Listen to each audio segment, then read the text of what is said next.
Welcome to long-form content of Tech Bytes and News. This is a compilation on latest news and articles featured on Hacker News. You can find the original links of articles in the description. Please like and subscribe to support future content. Hope you enjoy.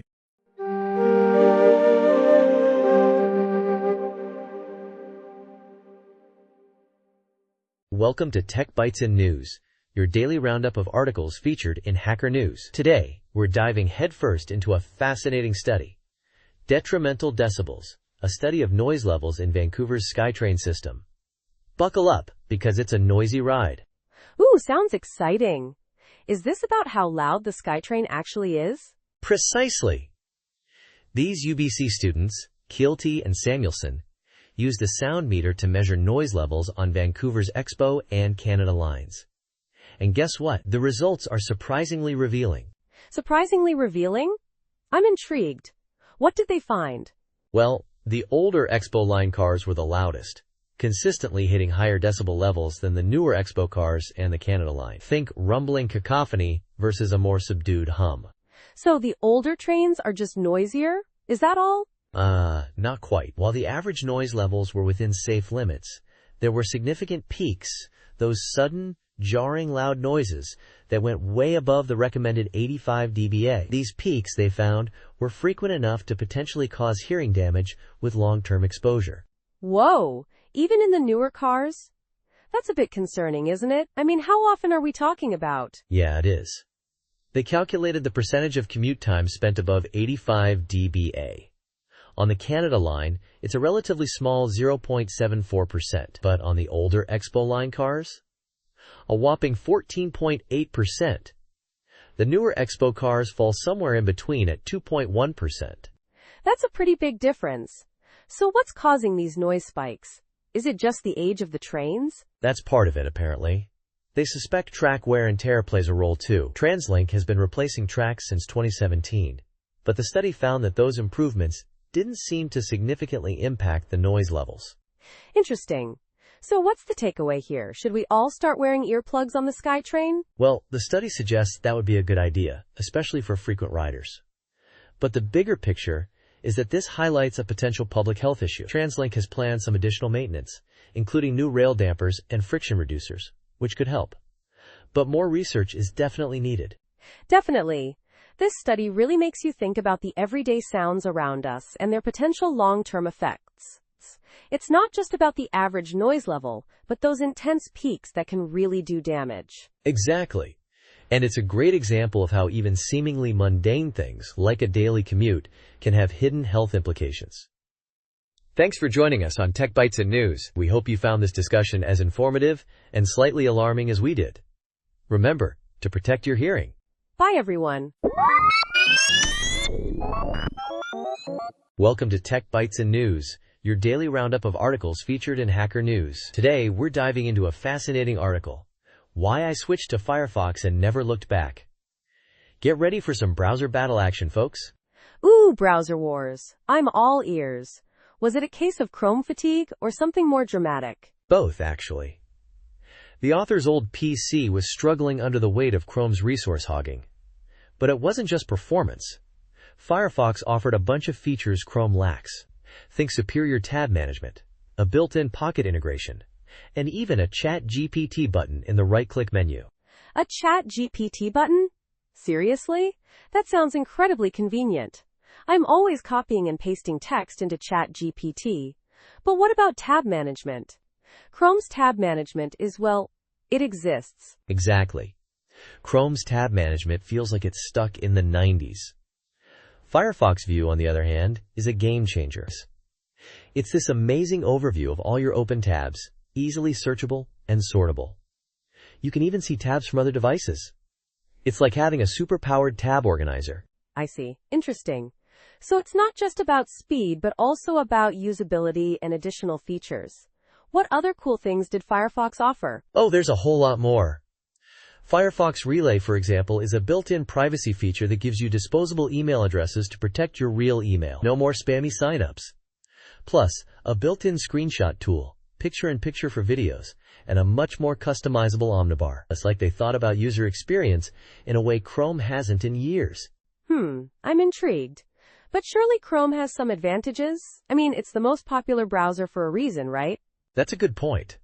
Chrome's ubiquity and tight integration with the Google ecosystem are major strengths, but the author makes a compelling case that Firefox offers a better experience, especially for users on older machines or those who value privacy and a more customizable workflow. It's not a simple one is better situation.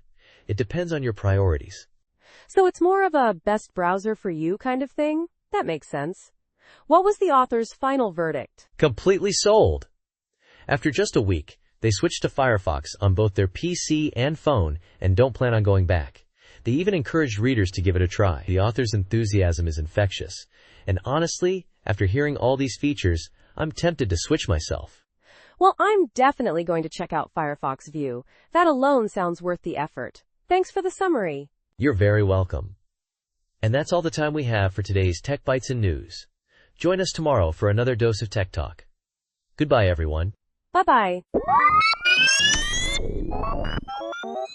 Welcome to Tech Bites and News, your daily roundup of articles featured in Hacker News. Today, we're diving into a fascinating case study from Orange, California, about an intersection redesign that prioritized cars over pedestrians.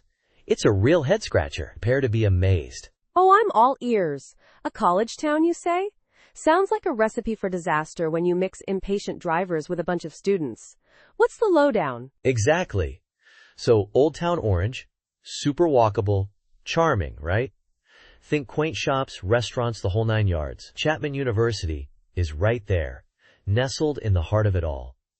And the focus is on one intersection, Lemon and Palm. Initially, it was a simple 4-way stop.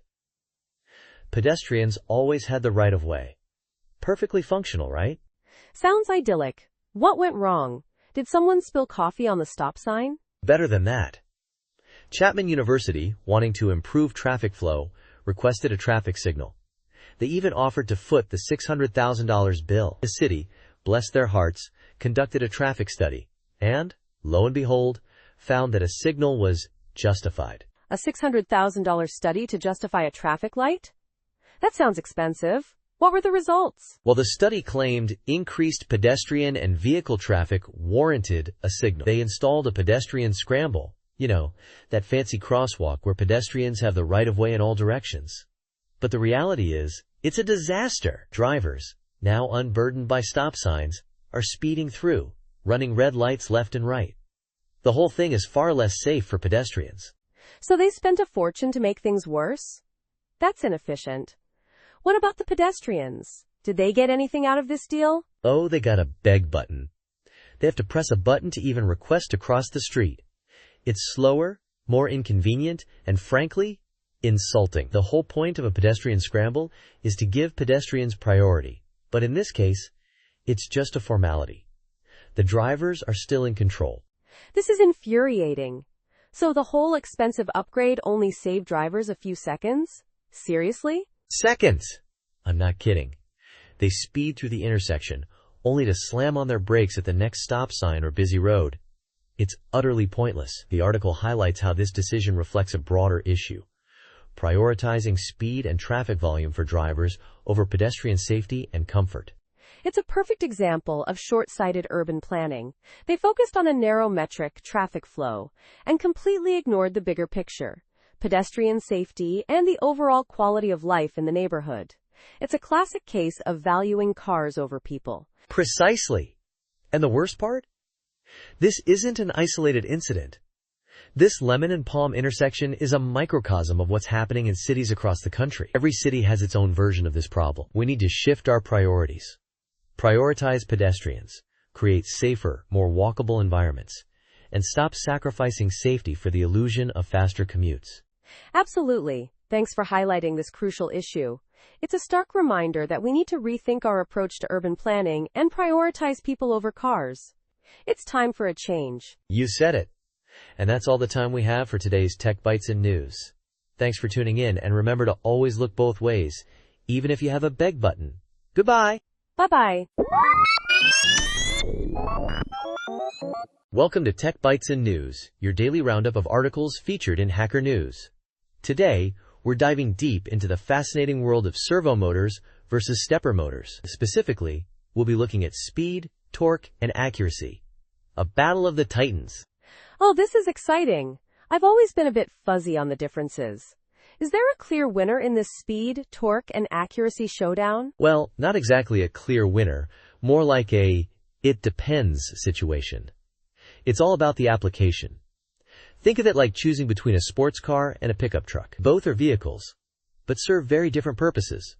I see. So, a sports car, the servo, for speed and precision, and the pickup truck, the stepper, for heavy lifting and less precise movements? Exactly. Servos generally excel in speed and precision because of their closed-loop control. They constantly monitor their position and adjust accordingly. Steppers, on the other hand, are known for their high torque, making them ideal for applications requiring significant power. But what about accuracy? I'd imagine both are pretty accurate, right? That's where it gets interesting. While both can be very accurate, the type of accuracy differs. Servos offer smoother, more consistent movement, leading to higher positional accuracy in many cases. Steppers, especially those without encoders, can exhibit some stepping inaccuracies, especially at higher speeds. Think of a smooth, continuous curve versus a series of tiny steps. So a servo is like drawing a perfect circle with a pen, while a stepper is more like creating the same circle by connecting a bunch of tiny dots? That's a great analogy. But what about those closed-loop steppers? Don't they bridge the gap? You're absolutely right. Closed-loop steppers, equipped with encoders, significantly improve accuracy by providing feedback on their position. They essentially become more servo-like in their operation, combining the high torque of a stepper with the precision of a servo. It's a happy medium, you know? Interesting. So it seems like the choice depends on the specific needs of the project. If you need high speed and smooth, precise movements, a servo might be the way to go. But if you need brute force and don't mind some slight stepping inaccuracies, a stepper motor might be sufficient. And closed-loop steppers offer a good compromise. What about cost? Is there a significant price difference? Generally, servos tend to be more expensive than steppers, especially the closed-loop variety. However, the price difference can vary widely depending on the specs and features. It's not always a simple cost versus performance trade-off. Sometimes, a more expensive, higher precision servo might be more cost-effective in the long run by reducing errors and improving overall system efficiency. That makes a lot of sense. So there's no one-size-fits-all answer. It's all about carefully considering the requirements of the application and balancing factors like speed, torque, accuracy, and cost. Thanks for clearing that up. My pleasure. And remember, listeners, choosing the right motor is crucial for any successful project. Do your research, weigh your options, and don't be afraid to experiment. Thanks for tuning in to Tech Bytes and News. Have a great day, and we'll catch you next time. Bye-bye. Welcome to Tech Bytes and News, your daily roundup of articles featured in Hacker News. Today, we're diving headfirst into Meta's latest move, a 5% workforce reduction. Buckle up, folks. It's a wild ride. A 5% cut, that's a significant chunk, especially considering Meta's already been through some major restructuring. What's the story here? Yeah, it's not a small number. Apparently, Zuckerberg himself announced it in an internal memo, saying 2025 will be an intense year. Intense! He's focusing on performance, aiming to move out low performers faster. So it's not just random cuts. It's performance-based? Interesting. That's a different approach than some of the broader cuts we've seen recently. Exactly. They're targeting the lowest performing 5%, which is a pretty bold statement. A company director even explicitly stated they are exiting approximately 5% of our lowest performers. That sounds harsh. How many employees are we talking about? Well, Meta's last quarterly report showed over 72,000 employees. 5% of that is a substantial number of people losing their jobs. It's a tough situation. And the timing?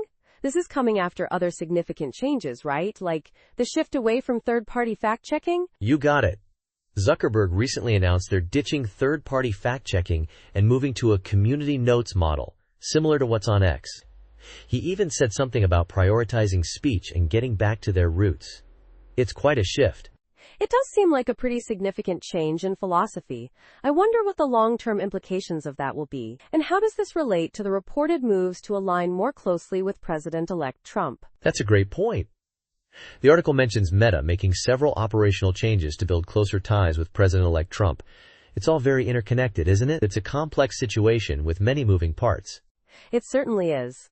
So what about the employees affected? What kind of support are they getting? Meta says those affected will be notified by February 10th and will receive severance packages in line with previous cuts. Still, it's a huge disruption for those individuals. Absolutely, this is a big story, and it'll be interesting to see how it unfolds. Thanks for breaking it down for us. My pleasure. And that's all the time we have for today's Tech Bites and News. Thanks for tuning in, and we'll catch you tomorrow with more tech news and insights. Goodbye.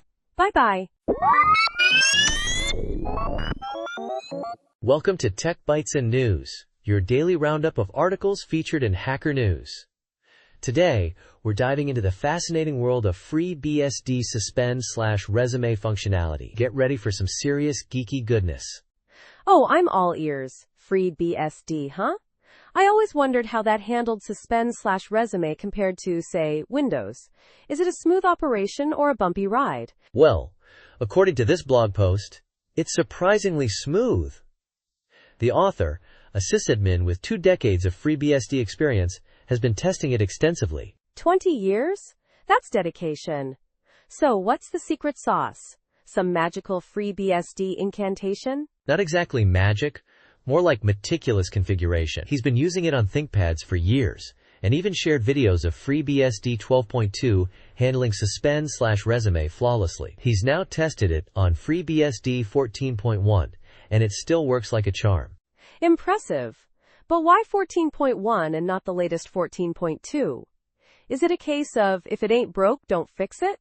Exactly. He explains that the package system in FreeBSD 14.2 is built against older versions, which can break crucial kernel modules like DRM-Kmod and VirtualBox-OS-Kmod. A bit of a package management headache, it seems.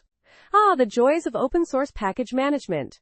So he's sticking with 14.1 until 14.2 has more mature packages? Precisely. He plans to upgrade once 14.1 is out of support, ensuring those essential packages are stable. Smart move, I'd say. And what about the actual settings? Is there some arcane configuration file we need to delve into? He recommends checking out the Suspend and Resume section of his earlier article on FreeBSD power management. It sounds like a deep dive into the nitty-gritty of power saving on FreeBSD. Sounds exciting. So this blog post is more of a quick update, showing that suspend/resume still works great on newer FreeBSD versions, and pointing us to more detailed information. A nice, concise summary. Exactly. He even leaves us with a thought-provoking question. How does FreeBSD's suspend/resume compare to Windows, macOS, or Linux on the same hardware? Food for thought, EH. Definitely. It makes you wonder about the underlying differences in how these operating systems handle power management. A great jumping-off point for further investigation. Absolutely. Well, that's all the time we have for today's Tech Bites and News. Thanks for joining us on this FreeBSD adventure. Until next time, stay techy. Bye-bye.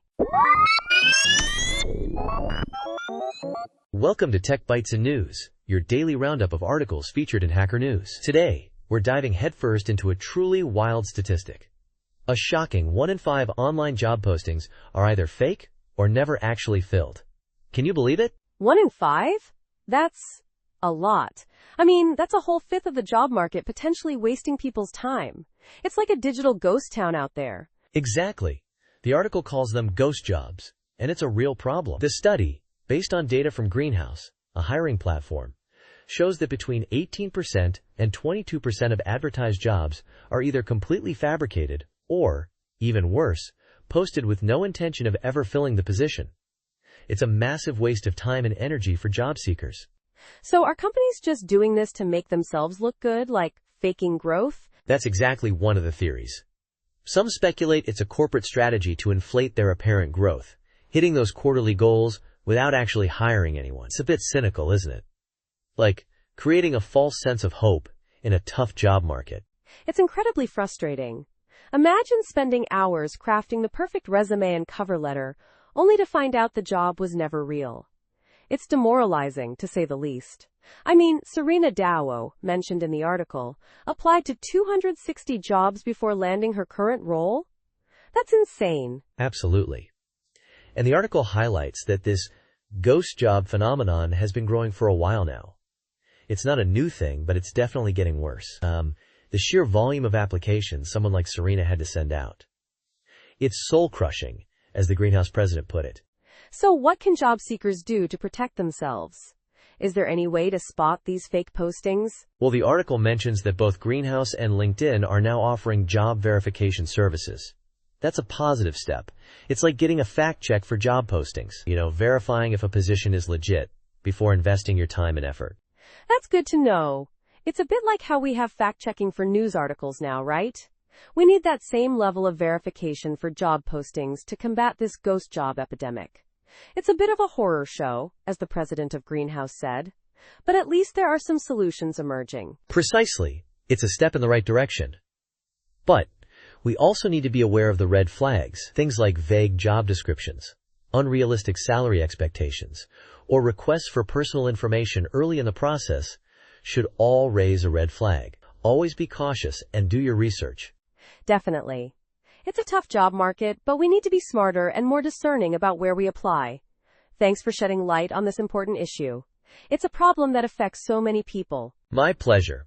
And remember, listeners, stay vigilant, do your research, and don't let the ghost jobs haunt your job search.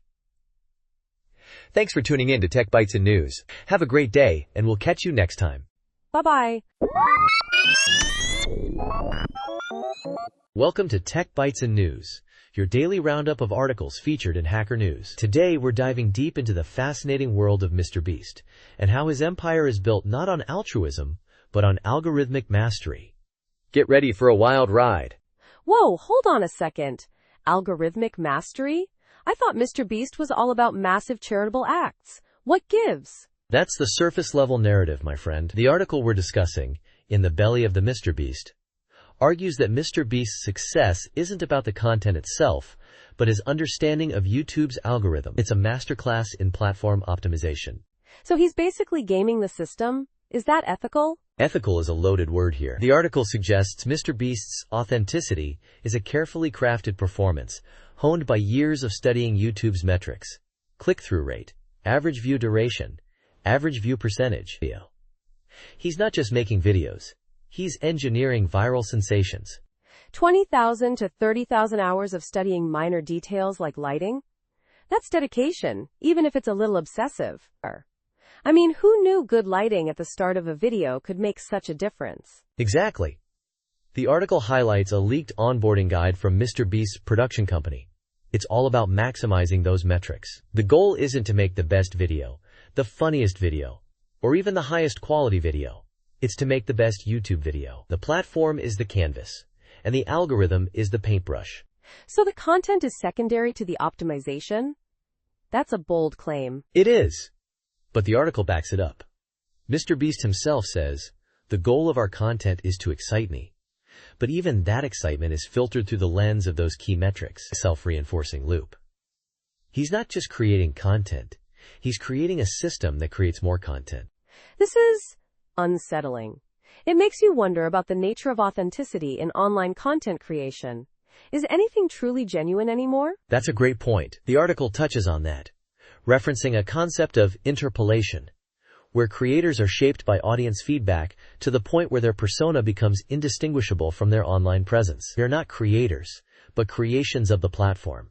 So Mr. Beast is less a philanthropist and more a highly successful algorithm engineer? I'm starting to see it. Precisely.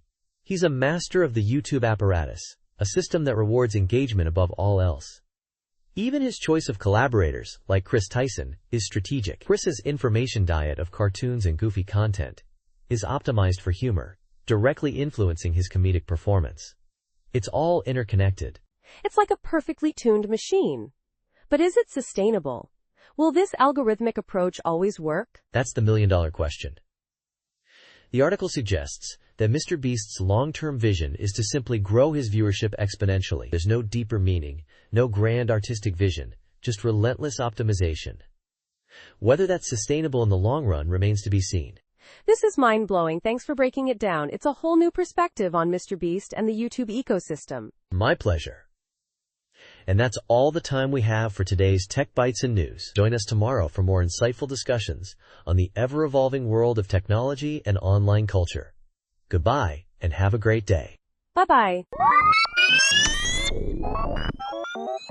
Welcome to Tech Bites and News, your daily roundup of articles featured in Hacker News. Today, we're diving headfirst into the fascinating world of reversible computing, a field poised to revolutionize energy efficiency in the tech world. It's like, seriously, a game changer.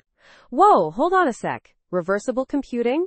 Sounds like some kind of time travel paradox, not a chip design. Explain this to me like I'm 5, or, like I'm a slightly bewildered podcast listener. Okay, so imagine a regular computer.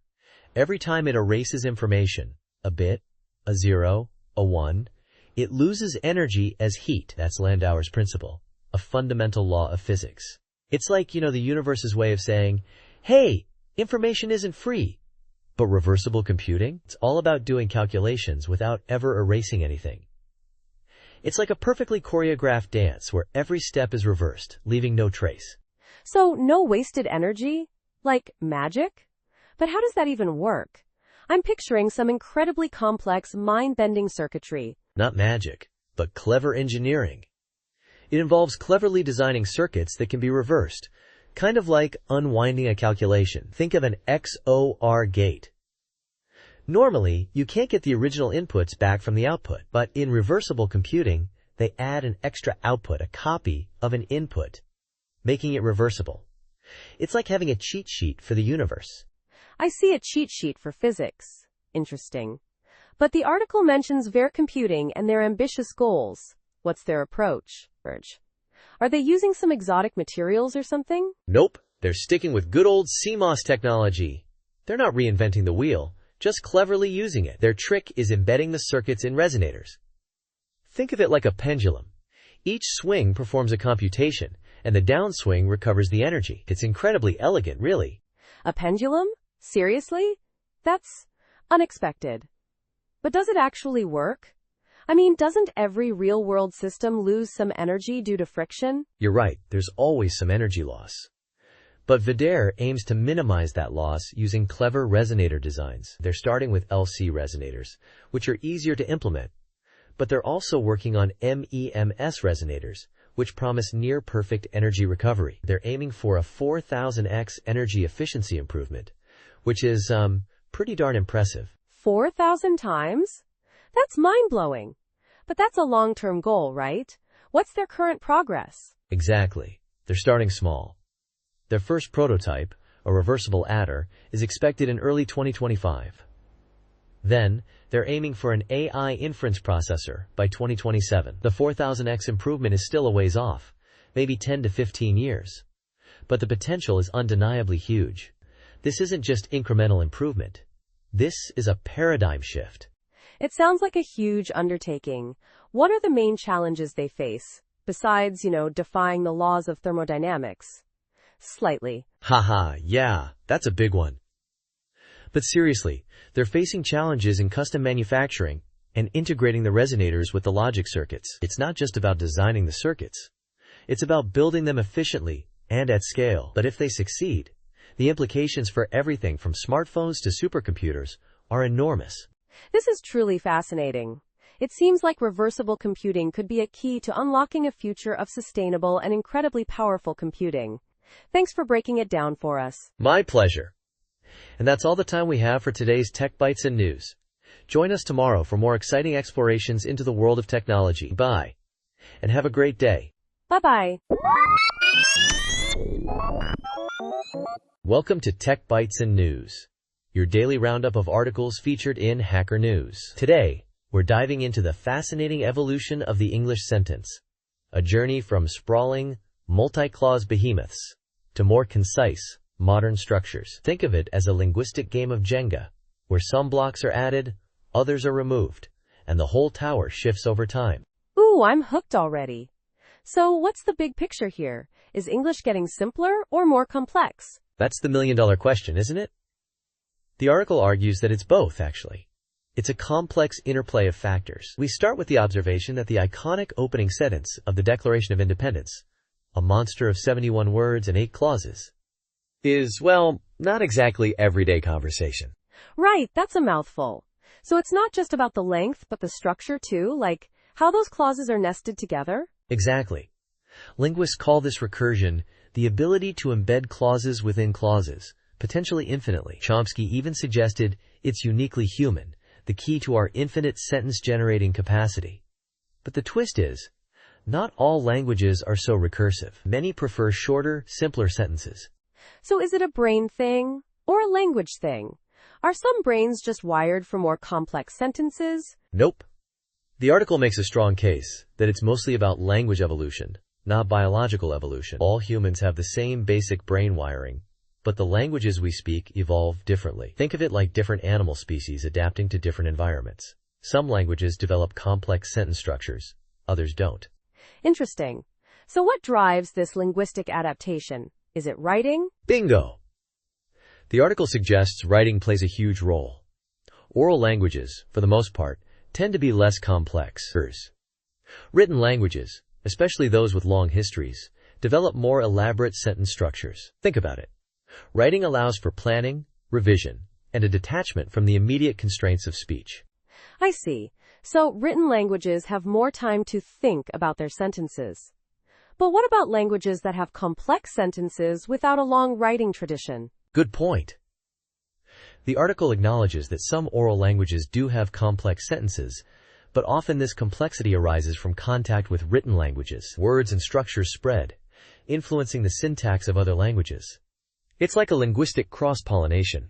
So the rise of complex sentences in written English is linked to the development of writing? But what about the fall? Are we simplifying things now? That's where it gets really interesting. The article suggests that yes, we are seeing a decline in sentence complexity in written English, especially in scientific writing. This isn't necessarily a bad thing. It might reflect a shift towards greater accessibility and clarity for a wider audience. But it's also influenced by the increasing specialization of scientific fields. Scientists in niche areas can use shorter sentences and more specialized vocabulary because they're communicating within a smaller, more homogeneous group. So it's a bit of a paradox. Writing enabled complex sentences, but now new technologies and the need for broader accessibility might be simplifying things again? Precisely. It's a dynamic process. The article highlights how different communication methods, podcasts, videos, audiobooks, might further shift the balance towards simpler sentence structures, mirroring the limitations of spoken language. It's a constant evolution, shaped by technology, audience, and the inherent nature of communication itself. Fascinating stuff. Thanks for breaking it down for us. It's amazing how much is packed into those seemingly simple sentences we use every day. You're very welcome. And that's all the time we have for today's Tech Bites and News. Join us tomorrow for another exciting deep dive into the world of technology and beyond. Goodbye. Bye-bye. Welcome to Tech Bites and News, your daily roundup of articles featured in Hacker News. Today, we're diving into a super practical article. Document your progress at work. It's all about getting the recognition you deserve, even in those massive, sometimes opaque, corporate structures. Right? Absolutely. I've been there. You put in the hours, sweat the details, and then crickets. So, what's the secret weapon this article unveils? The magic bullet, my friend, is the Regular Progress Digest. Think of it as a concise, structured email update, sent periodically to your manager and their manager. Not a weekly deluge, mind you, but a well-crafted snapshot. A snapshot? So, not a full-blown project report every Friday? Precisely. Think key highlights, impact, and future plans. It's about keeping your supervisors in the loop, especially if direct interaction is limited. It's proactive, not reactive. I see. So what should these digests actually contain? I'm imagining a generic email that gets lost in the inbox. Oh, no. These aren't generic. We're talking specific task details, project descriptions, links to PRs, JIRA tickets, the whole shebang. If it's data science related, mention models trained, A/B tests, results the works. Wow, that's detailed. But isn't that a lot of work? It is, but the benefits outweigh the effort. Think about it. It enhances your own awareness of your accomplishments, boosts your positive perception, creates a performance record. It's like building your own mini performance review. I get it. It's like creating a trail of breadcrumbs, showing your contributions, even if your manager is swamped. But what about the impact and results part? How do you quantify that? That's the crucial bit. You need to clearly articulate how your work benefits the team and the company. Did you improve efficiency? Increase sales? Reduce bugs? Be specific. Makes sense. And the article mentions including future plans. Is that just to show you're thinking ahead? Exactly. It shows initiative and proactive planning. It's not just about what you've done, but what you're going to do. It paints a picture of someone who's engaged and ambitious. Plus, it helps you stay organized. This is great advice. I'm already thinking about how I can implement this. It's a small investment of time for a potentially huge payoff. Absolutely. And remember, it's not just for new hires. The article emphasizes that this is beneficial at any career stage. It's about actively managing your visibility, which is key to long-term growth. So to summarize, regular progress digests are a proactive way to ensure your work is recognized. Build a record of your accomplishments and demonstrate your value. A win-win-win. Precisely. And that's a wrap for today's Tech Bites and News. Thanks for tuning in, and remember to document your progress. Goodbye, everyone. Bye-bye. Welcome to Tech Bites and News, your daily roundup of articles featured in Hacker News. Today we're diving into a heated debate. Northeastern University's Cowrie College of Computer Sciences is overhauling its curriculum, and not everyone's happy about it. Specifically, they're phasing out fundamental courses like Fundies 1 and Fundies 2, replacing them with Python-focused classes. Sounds controversial, right? Totally. I mean, ditching fundamental courses in favor of a trendy language like Python seems short-sighted, doesn't it? Especially given the article's point about the importance of teaching timeless principles over fleeting trends. What's the core argument against this change? The author, a fourth-year computer science student, argues that the current curriculum, while maybe not perfect, emphasizes crucial program design skills using a language called Racket. It's not about the language itself, but the systematic approach it teaches. The design recipe, a step-by-step problem-solving method, is key. They claim the new Python-centric approach sacrifices this crucial element. So Racket is the tool, not the goal? I get that. But Python's popularity is undeniable. Isn't there a valid argument for teaching a widely used language? Maybe it's a pragmatic compromise? That's where the author pushes back. They argue that Python lacks the pedagogical features of Racket, which allows for a more gradual introduction of complex concepts. Essentially, Python throws you in the deep end before you've learned to swim. Plus, the decision to let students bypass the new courses with AP credit is seen as a huge flaw. The AP courses don't teach the same systematic design skills. It's like skipping algebra and going straight to calculus. Yeah, that sounds problematic. So the author believes this change will ultimately harm students' ability to become truly skilled software developers. They're worried about producing garage programmers instead of professionals. And the timing couldn't be worse, given the current tech job market downturn. Exactly. The author also points out the irony of prioritizing ease of learning over core competency. They mention a professor's concern about student attrition in the current courses. But is it better to make things easier, or to properly prepare students for a challenging career? The author suggests that the college should consult with teaching assistants who have first-hand experience with the curriculum's strengths and weaknesses. They're a valuable resource that's being overlooked. I see. It's a really thoughtful critique. It highlights the tension between practical industry demands and the long-term value of a strong foundational education. It makes you wonder if the college is sacrificing long-term benefits for short-term gains. The author's passionate conclusion that this change could be the beginning of the end for Northeastern's computer science program is pretty strong, but it also underscores the gravity of the situation. Absolutely. It's a fascinating case study in curriculum design and the challenges of balancing theoretical rigor with practical application in a rapidly evolving field. A really thought-provoking piece, and a must-read for anyone interested in computer science education. Thanks for joining us on Tech Bites and News. We hope you enjoyed this discussion. Goodbye. Bye-bye. Welcome to Tech Bites and News, your daily roundup of articles featured in Hacker News. Today, we're diving headfirst into a truly mind-bending piece of research. II's surprising grasp of theory of mind. It's like something out of a sci-fi movie, but it's real. Whoa, theory of mind in AI? That's huge! I mean, that's the ability to understand other people's beliefs and intentions, right? Something we thought was uniquely human. Exactly. This Stanford study published in PNAS shows that ChatGPT-4, a large language model, aced tests designed to measure theory of mind. We're talking 75% accuracy, on par with a 6-year-old. 75%? That's, remarkable. So how did they even test this? Did they, show it cartoons? Better than cartoons. They used classic false belief tasks. You know, the Smarties test? Where a box says Smarties, but actually has pencils inside? The I had to predict what someone who hadn't looked inside would think was in the box. And it nailed it. Mostly. I see. So it's not just memorizing patterns, but actually understanding the concept of a false belief? That's a pretty big leap, isn't it? It is. The researcher, Michal Kosinski, even did an incremental analysis, feeding the story one sentence at a time. The AI updated its predictions as new information came in, just like a human would. It wasn't just pattern matching, it was dynamic reasoning. That's incredible! But, there's gotta be a catch, right? It can't be perfect. Right. It failed 25% of the time. Kosinski suggests that might be because it's still relying on patterns from its training data, not true perspective taking. It's a subtle but important distinction. So what does this all mean? Are robots about to take over the world and steal our jobs? And our feelings? Whoa, slow down. It's not quite that dramatic. Yet.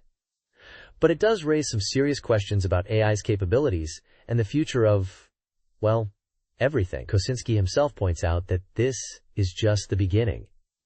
These models are evolving exponentially. Exponentially? So what's next? Will AI develop emotions? Consciousness? Those are the big questions, aren't they? Kosinski thinks psychology is uniquely positioned to help us understand these emergent abilities. It's not just about building better AI, it's about understanding ourselves better too. This research is a huge step forward, and it's both exciting and a little scary. Definitely. It's a wild ride.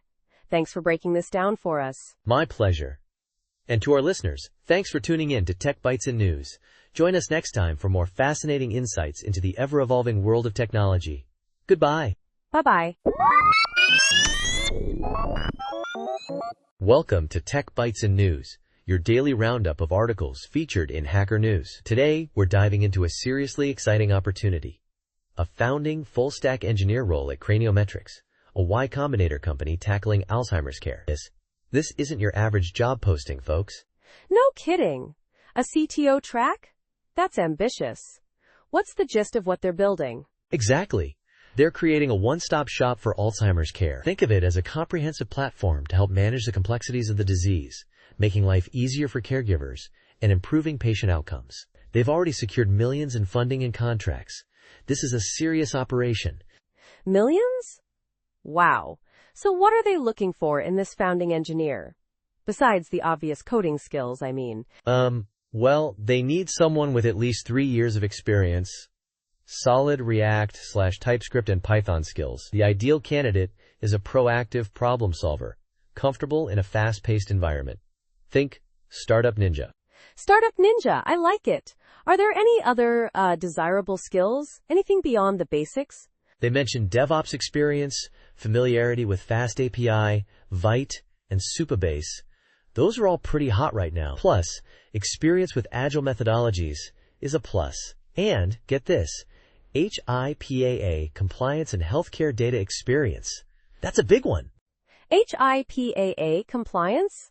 That's a whole other level of complexity. I see why they're offering such a competitive salary, minus $160K to $220,000, plus equity.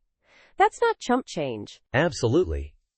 And the equity is significant, ranging from 0.25% to 1.00%. It's a real chance to be a part of something huge, something that could genuinely change the healthcare landscape. It's not just about building software. It's about making a difference. I agree. It's a pretty compelling mission. Helping families cope with Alzheimer's is incredibly important. But I wonder about the team size. They mention a team of 5. Isn't that a bit small for a company with millions in funding? That's a good point. A small team can be agile and efficient, but it also means a lot of responsibility falls on each member. It could be a double-edged sword, you know? A lot of ownership, but also a lot of pressure. True, but the potential upside is massive. This is a chance to build something from the ground up to really shape the company's direction. And the founders seem experienced, judging by their Y Combinator backing. Precisely. And they're tackling a huge problem with a potentially massive market. The potential for growth is enormous. This isn't just a job, it's a chance to join a movement side. So if you're a full-stack engineer with the skills and the passion, this could be your dream opportunity. Don't miss out. Definitely worth checking out. Thanks for breaking down this fascinating opportunity. It's clear this isn't just another tech job, it's a chance to make a real impact. You're welcome. And that's all the time we have for today's Tech Bites and News. Thanks for tuning in, and we'll see you next time. Goodbye. Bye-bye.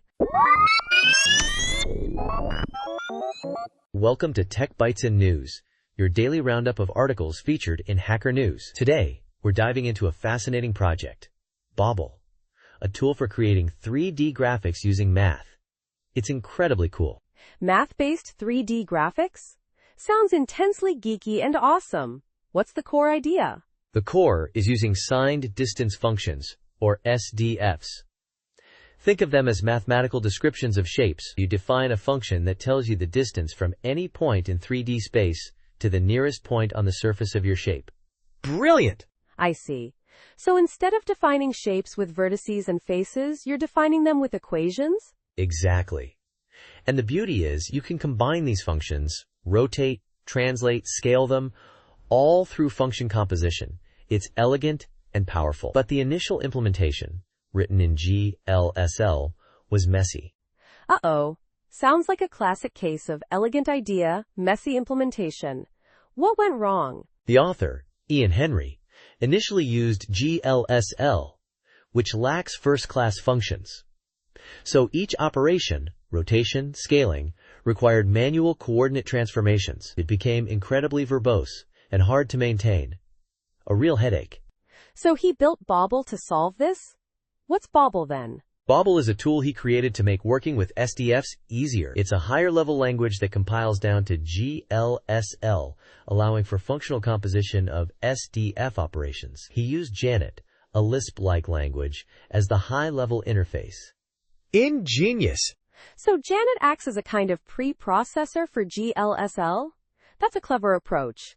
Did it work perfectly the first time? Oh no. The first version was a glorified string concatenator. It worked, but the code was a tangled mess. He even admits it was like a well of souls full of snakes. Laughs. A well of souls of code. That's a great image. So what did he do? Did he just give up? No, he actually rewrote the whole thing. This time, he focused on building a proper compiler with an abstract syntax tree, AST, making it far more maintainable and extensible. He even added a proper test suite. A stark contrast to the first version. That's dedication. What are some of the key improvements in the rewritten Bobble? Well, he now has interactive vector editing, 3D model export for 3D printing, improved performance due to web workers, and, most importantly, comprehensive documentation with interactive examples. Wow, that's a massive improvement. It sounds like Bobble went from a fun but messy hack to a powerful and usable tool. What's the takeaway here? The takeaway is that even the most elegant ideas can suffer from messy implementations. But with perseverance and a willingness to refactor, even a well of souls of code can be transformed into something beautiful and functional. Plus, the power of good documentation cannot be overstated. Absolutely. Thanks for sharing this fascinating story. It's a great example of iterative development and the importance of refactoring. You're welcome. And that's all the time we have for today's Tech Bites and News. Thanks for listening, and we'll see you next time. Goodbye. Bye-bye. Welcome to Tech Bites and News, your daily roundup of articles featured in Hacker News. Today, we're diving into a truly amazing story about a resurrected giant, a massive satellite dish. I mean, massive. Oh, I'm all ears. Is this one of those lost in time and found again stories? You bet. It's the Carnarvon OTC dish in Australia, a 29-meter behemoth that helped NASA with lunar missions. It's been dormant for almost 40 years, gathering pigeon droppings and rust. You know, the usual retirement plan for a giant satellite dish. Pigeon droppings? Seriously? That's unexpected. Totally unexpected. But ThothX, a private aerospace company, decided to give it a new lease on life. They're not just cleaning up bird mess. They're aiming to use it for tracking satellites, even adversary spacecraft. Think space surveillance, but with a seriously retro twist. So how did they even get this thing working again? Did they use some kind of advanced tech? Well, some advanced tech was involved, but it was also a surprisingly hands-on operation. Think 3 guys, a hand-operated drill, and a whole lot of elbow grease. They had to manually rotate this 300-ton dish, carefully aligning it with a satellite. It's like tuning a satellite dish on a Caravan, but on a gigantic scale. Incredible! So they actually got a signal? After all that work? Yes. They received their first signal since 1987. They locked onto the NSS-12 satellite, which provides all sorts of services to Australia, from TV broadcasting to emergency beacons. It's a huge success. But adversary spacecraft? Is that code for spying on other countries' satellites? It's a bit more nuanced than that. ThothX says it's about monitoring space traffic and ensuring the safety of their clients' assets. But the strategic location in Western Australia, overlooking the Pacific, certainly has military implications. It's a potentially powerful tool. I see. So it's not just about nostalgia, it's about a strategic advantage in a increasingly crowded space. Fascinating. Exactly. And the best part? The project is far from over. They're planning to invest millions more, aiming for pinpoint accuracy in tracking spacecraft up to 50,000 kilometers away. It's a remarkable feat of engineering and a testament to human ingenuity. It's a story about more than just technology. It's about perseverance, resourcefulness, and giving a second life to a piece of history. Amazing. Absolutely. And who knows what other secrets this giant dish might uncover in the years to come. Thanks for joining us on Tech Bites and News. We hope you enjoyed this amazing story. Have a great day, and we'll catch you next time. Bye-bye. Welcome to Tech Bites and News, your daily roundup of articles featured in Hacker News. Today, we're diving into a really cool GitHub project, a block list for pesky websites.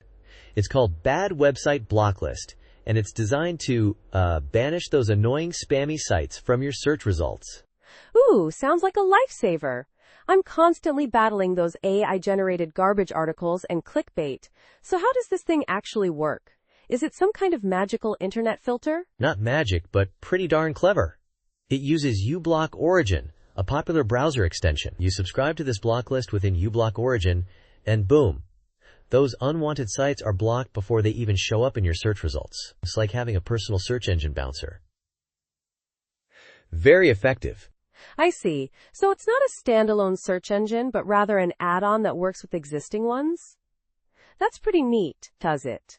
Does it block everything, or is there some level of customization? It's not a total lockdown, thankfully.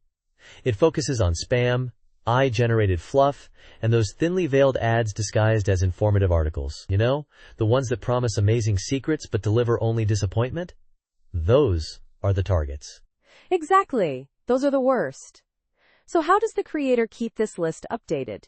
Is it a one-time download, or does it automatically update? It's a subscription, so it automatically updates.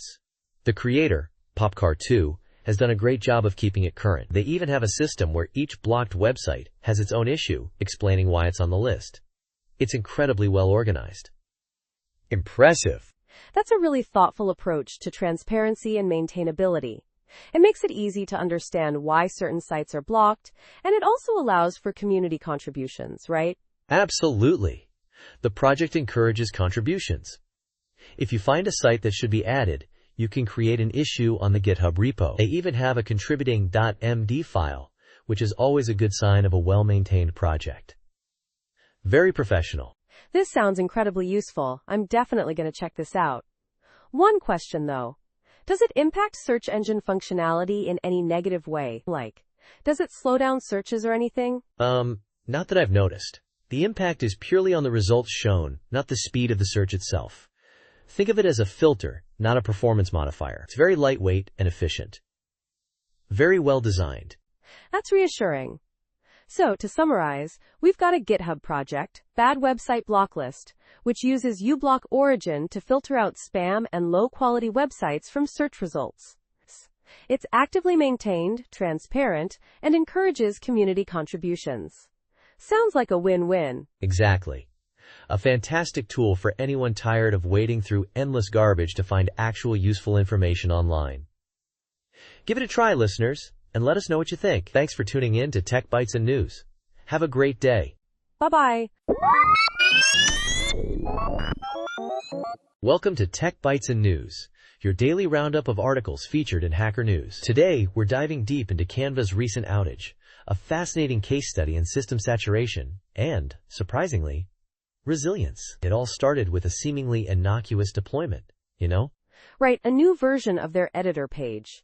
But there was no bug in the new code, correct? The problem wasn't in the code itself, but in how the system reacted to the deployment, right? Exactly. It was the system behavior that emerged from users downloading the updated JavaScript files. A classic case of unintended consequences. The culprit? A stale Cloudflare traffic rule, routing IPv6 traffic between Northern Virginia and Singapore over the public internet instead of their private backbone. Think of it as a digital detour through rush hour traffic. So, increased latency. And because of Cloudflare's concurrent streaming acceleration, all those requests for the JavaScript files got synchronized, creating a massive backlog. A thundering herd, as the report so eloquently put it. A digital stampede. Once those JavaScript files finally downloaded, they unleashed a 1.5 million requests per second deluge on the API gateway. 3 times the normal peak load. And get this. There was a known performance issue in the API gateway, a bug they were already planning to fix. Oh, the irony! So the API gateway, already struggling with this bug, is now completely overwhelmed. The load balancer, instead of distributing the load effectively, just made things worse, right? It was essentially an overload balancer. Precisely. A positive feedback loop. More tasks failing. More load on the remaining ones, leading to more failures. And the autoscaler couldn't keep up. The own killer was taking down tasks faster than new ones could be spun up. Total system decompensation. Decompensation. I love that term. It perfectly captures the situation where the system's response is slower than the rate at which the problem is worsening. So what did Canva do? They did what any good engineer would do under pressure. They improvised. They used Cloudflare's firewall to temporarily block all traffic, giving the system a chance to breathe. Then, they incrementally restored traffic, starting with Australia and gradually expanding. Smart move. It's interesting how the same system that contributed to the problem, Cloudflare, also provided the solution. This highlights the importance of having flexible, adaptable systems, and, of course, skilled engineers who know how to use them. Absolutely. This whole incident underscores the challenges of performance issues versus functional bugs. Functional bugs are easier to catch early, but performance problems often only reveal themselves under heavy load. And the automation systems, while usually helpful, can sometimes exacerbate the problem if not carefully designed and monitored. So the key takeaway is that even with robust systems and automation, human intervention and adaptability are crucial for resilience. Canva's engineers showed impressive resourcefulness in leveraging existing tools in creative ways to mitigate the outage. It's a great example of resilience engineering in action. Precisely. And they learned from it, creating a detailed runbook to handle similar situations in the future. A great example of learning from failure and improving adaptive capacity. Thanks for joining us on Tech Bytes and News. We'll see you next time for another dose of tech news and insightful analysis. Goodbye. Bye-bye.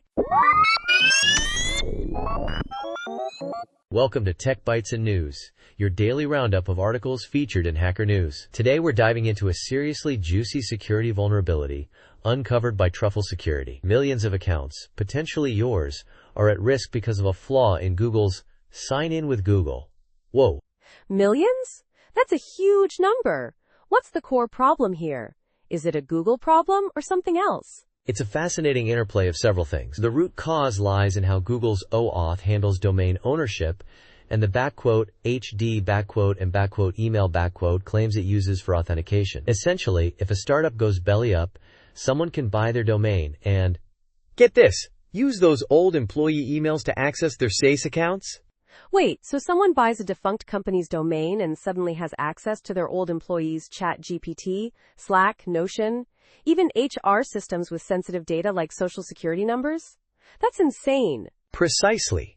Think about it. Millions of Americans work for startups. A huge percentage of those startups fail, and many use Google Workspace. The researcher estimates access to potentially over 10 million accounts. Yikes. So Google's OAuth doesn't check if the person logging in is actually a current employee? It just checks the domain? Exactly. The "HD" claim, hosted domain, is the key here. The service, like Slack, only sees the domain, not the employee's current status. The "sub" claim, a unique user ID, should solve this, but it's unreliable, changing in a small percentage of logins. It's like a faulty lock on a vault full of sensitive data. So what's Google's response to all this? Did they fix it? Initially, they said, working as intended. Can you believe that? They closed the vulnerability report, but after the researcher presented this at ShmooCon and received a bounty, they reopened the ticket. They're supposedly working on a fix, but details are scarce. So what's the proposed fix? Adding more identifiers? Yes.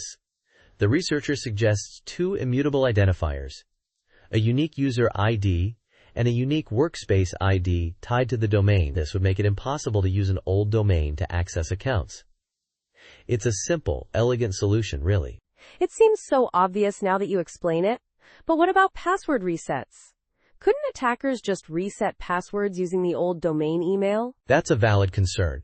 Yes, that's another risk, but there are mitigations, like disabling password-based authentication and enforcing SSO with 2FAs, or requiring extra verification for password resets, but those don't address the core OAuth flaw. So until Google implements this fix, millions of accounts are vulnerable. This is a pretty serious situation. Absolutely. It highlights the importance of strong security practices and the need for robust authentication systems. And maybe think twice before buying a defunct startup's domain. Unless you're into ethical hacking, of course. This is a wake-up call. Definitely a wake-up call. Thanks for breaking this down for us. A truly scary vulnerability. You're welcome. And that's all the time we have for today's Tech Bites and News. Thanks for tuning in, and remember to stay safe online. Goodbye. Bye-bye. Welcome to Tech Bites and News, your daily roundup of articles featured in Hacker News. Today, we're diving headfirst into a ridiculously comprehensive reading list for AI engineers in 2025. It's ambitious, to say the least. 50 papers, 1 a week for a whole year. 50 papers? That's insane. I'm already feeling overwhelmed. But what's the overall goal here? Is it just a random collection, or is there a method to this madness? Oh, there's definitely a method. It's not just about name-dropping papers, it's about providing context, explaining why each paper matters for a working AI engineer. Think of it as a curated buffet of essential knowledge, not a random all-you-can-eat buffet. They cleverly avoid the obvious stuff like, attention is all you need. Everyone already knows that one. So it's practical, focused on real-world applications. That makes sense. But 50 papers is still a lot. What are the key areas covered? Exactly. It's broken down into 10 sections, each focusing on a crucial area. We've got frontier LLMs, benchmarks and evaluations, prompting techniques, RAG, retrieval augmented generation, agents, code generation, vision, voice, image/video diffusion, and finally, fine-tuning. It's the whole shebang. Wow, that's a broad scope. So within each section, they pick 5 papers? Is there a hierarchy of importance within those 5? Not explicitly, but the descriptions do give a sense of relative importance. For example, in the LLM section, they start with the GPT series, obviously foundational, then move on to Claude, Gemini, and Llama, highlighting the key players in the field. It's a good mix of open and closed models. Right. And what about the benchmarks? That's a huge part of ACI development, isn't it? I mean, how do you even know if your model is any good without proper benchmarks? Absolutely, they dedicate a whole section to that. They cover MMLU for knowledge, MUSR for long context, MATH for mathematical reasoning, IF-EVAL for instruction following, and the ARC-AGI challenge for abstract reasoning. It's a pretty comprehensive overview of how we measure progress in AI. Interesting. So it's not just about the models themselves, but also about how we evaluate them. That's crucial for responsible AI development. What about the other sections? Are they equally detailed? Yeah, they're all pretty thorough. The RAG section, for instance, dives into information retrieval techniques, discussing everything from TF-IDF and BM25 to modern approaches like HiDE and re-rankers. They even mention the ongoing debate about RAG versus using very long contexts. It's like a deep dive into the nitty-gritty of AI engineering. That's amazing. And what about the more emerging fields like agents and multimodal models? Are those covered as well? Oh yeah, those are huge. The agent section covers tool using LLMs, memory management, and different architectural approaches. They even mention some of the top agent benchmarks, like SWE Bench, and the multimodal sections on vision and voice are equally comprehensive, covering everything from CLIP and DLLE to Whisper and various TTS models. It's a truly impressive amount of material. It sounds like a monumental undertaking. I'm not sure I'd be able to get through all 50 papers, but I'm definitely going to bookmark this list. It's a great resource. Thanks for the summary. You're very welcome. And remember, they even suggest a Discord server for people to tackle this list together. Good luck, and happy reading. Bye for now, and thanks for tuning in to Tech Bytes and News. Bye-bye. Welcome to Tech Bytes and News, your daily roundup of articles featured in Hacker News. Today, we're diving headfirst into the exciting news about Apple getting Made in America chips from TSMC's Arizona fab. It's a monumental shift. Whoa, hold on a second. Made in America? I thought TSMC was based in Taiwan? Isn't this a bit misleading? That's the juicy part. TSMC is indeed Taiwanese, but they've built a massive fab in Arizona. Think of it as a tech-savvy branch office, but on a ridiculously large scale. They're churning out chips there, and Apple's about to be one of the first to use them. It's a huge deal for U.S. chip independence. So it's not entirely made in America, right? I mean, the tech and expertise are still largely Taiwanese, aren't they? You're right to be skeptical. It's more like assembled in America, at least for now. A lot of the initial workforce is Taiwanese, and the packaging still happens in Taiwan initially. But, it's a start. A massive, multi-billion-dollar start now. And they're actively recruiting American talent and partnering with Arizona State University. It's a long-term strategy. Interesting. The article mentions potential price increases. Will that mean pricier iPhones? That's a very valid concern. TSMC initially said that production in Arizona would be more expensive. Whether Apple eats that cost or passes it on to consumers, well, that's the million-dollar question, isn't it? My guess is, we might see a slight bump, but Apple's pretty good at managing costs. We'll have to wait and see. Right, and what about the geopolitical implications? The article mentions Taiwan's vulnerability. Is this a move to reduce reliance on Taiwan? Absolutely.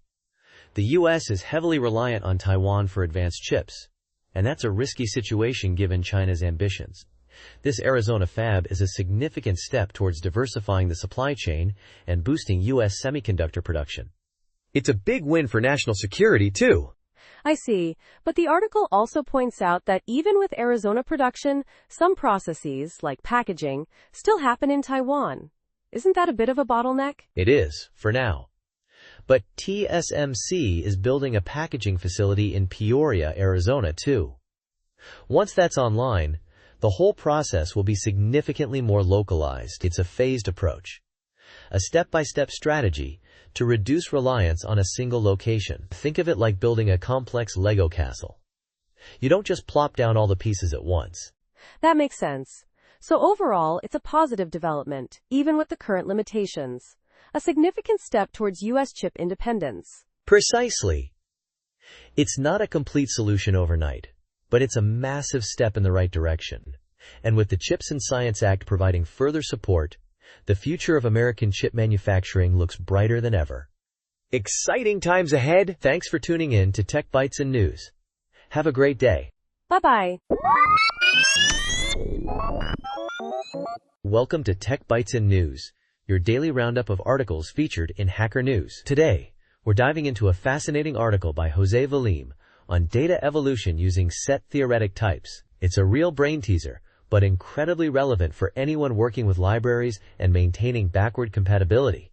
Exciting stuff! I'm all ears. So, the core problem is evolving data structures in libraries without breaking existing code, right? Sounds like a common headache. Exactly. Valim illustrates this with a Rust struct, a schema with a C string field for the name. The C spec allows null names, but the Rust library didn't initially handle them. Uh-oh. So the obvious fix is to make the name field an option right? But that's a major breaking change. Yikes. Precisely. A major version bump, potentially cascading through the entire dependency chain. A nightmare scenario for maintainers. They opted for a workaround, converting nulls to empty strings. But that's not ideal. It's not following the spec, you know? I see. So the proposed solution leverages set theoretic types, which are still under research for Elixir, but the concept is brilliant. It's all about structural subtyping, isn't it? Yes. Instead of relying on the name of the type, structural subtyping focuses on the structure of the data. So, %schema name, my column, gets a type like schema, .t, name, string, reflecting its actual content, changing the schema definition to allow nil doesn't retroactively change the type of existing instances. Clever!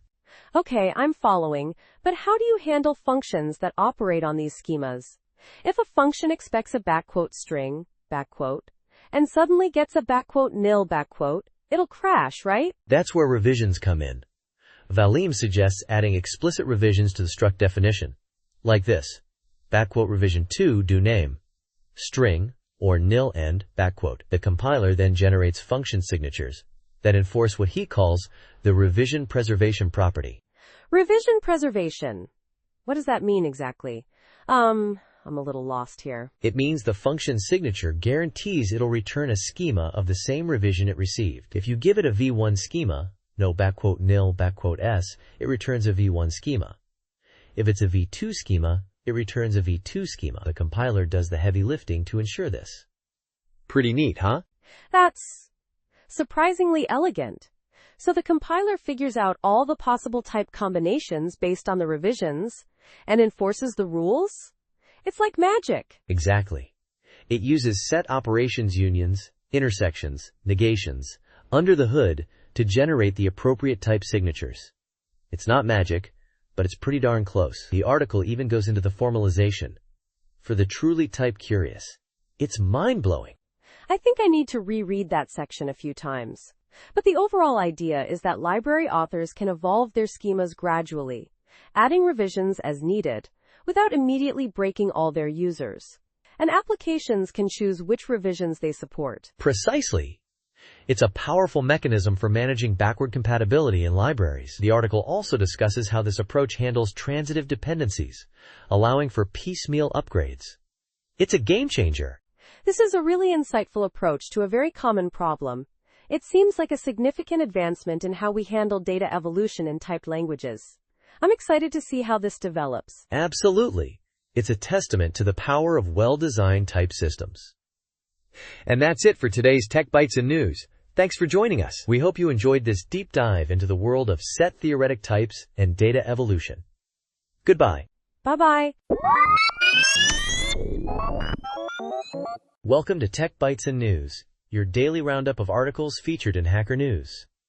Today, we're diving headfirst into the thrilling world of API error messages, specifically this doozy. Insufficient balance error. Account balance not enough to run this query, please recharge. Oh, the drama. Right? It's like a tiny, terse Shakespearean tragedy. Account balance insufficient. The sheer poetry of it. But seriously, what's the technical breakdown? State. Is this a common error? Absolutely common, especially in the world of cloud computing and pay-as-you-go services. Think of it like this. You're trying to run a really computationally expensive query, maybe analyzing a massive data set or training a complex model. I see. Like trying to render a 4K video on a potato. Not enough processing power. Exactly. Except instead of processing power, it's credit. You've hit your spending limit, or your free tier has run out. The API is essentially saying, hey buddy, you're broke. Recharge your account before you try again. The 402 payment required HTTP status code is the formal way of saying this. So the insufficient balance error is just a more user-friendly version of that? A little more dramatic? Precisely. It's a custom error message designed to be more informative than a generic 402, giving the user a clue about what went wrong and how to fix it. It's good practice for API design, actually. Clear error messages are key to a good user experience. I agree. It's far better than getting some cryptic internal server error code. But what about the 40,203 code? Is that just extra detail for developers? You bet. That's likely an internal error code used for more granular error tracking and debugging within the system. It allows developers to pinpoint the exact cause of the issue much more easily than a generic error message. So it's like a secret code for the tech wizards? Cool. Exactly. It's a behind-the-scenes thing. The user only needs to know they need more credit. The readable message part is crucial for the end user, making it easy to understand what happened. So in short, this error message is a well-designed blend of user-friendliness and developer-friendliness. A perfect example of good API design. Precisely. A beautiful, concise, and ultimately expensive lesson in the realities of cloud computing. Thanks for joining us on Tech Bytes and News. Until next time, stay tuned and keep your accounts topped up. Bye-bye. Welcome to Tech Bytes and News, your daily roundup of articles featured in Hacker News. Today, we're diving headfirst into the fascinating world of DevOps. It's more than just buzzwords, folks. It's a revolution. DevOps, huh? I've heard the term thrown around, but I'm still a bit hazy on the specifics. Is it just about fancy tools, or is there more to it? Oh, it's way more than just shiny new tools. Think of it as a cultural shift, a mindset change, a whole new way of thinking about software delivery. It's about breaking down those silos between development and operations teams. You know, those age-old battles between devs and ops? DevOps aims to squash those? So it's about collaboration then?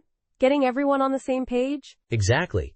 And a big part of that is automation. We're talking continuous integration and continuous delivery. CI/CD. Automating as much of the software lifecycle as humanly possible. From code commits to deployment, it's all about speed and efficiency. CI/CD. That sounds intense. What are the key phases involved? I mean, besides the obvious coding part, of course. Well, it's a loop, really. Plan, code, build, test, package, release, deploy, operate, monitor, and then repeat. It's a continuous cycle of improvement, and automation is key to making that cycle smooth and efficient. So, if I understand correctly, automation is the secret sauce? But what about those situations where you have legacy systems or deeply entrenched processes? It can't be a simple plug-and-play solution, right? You're absolutely right. It's not always a simple fix. Sometimes, existing tools aren't suitable, and team processes are so ingrained that change is a huge hurdle. But the key is to start small, focus on automating what you can, and build momentum from there. Makes sense. Start with small wins, build confidence, and then tackle the bigger challenges. But what about the cultural aspect? How do you actually get teams to work together more effectively? It's not just about the tech, right? You hit the nail on the head. The cultural shift is just as crucial as the technological one. It's about building trust, fostering open communication, and creating a shared sense of purpose. It's about making everyone feel responsible for the product's success.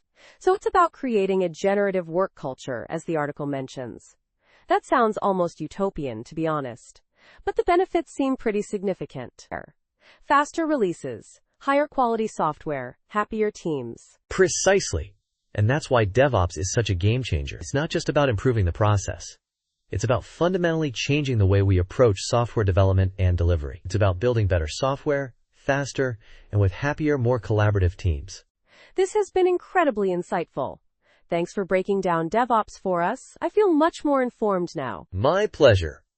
And remember, folks, the journey to DevOps is a marathon, not a sprint, but the rewards are well worth the effort. Thanks for tuning in to Tech Bytes and News. Until next time, stay techie. Bye. Bye-bye.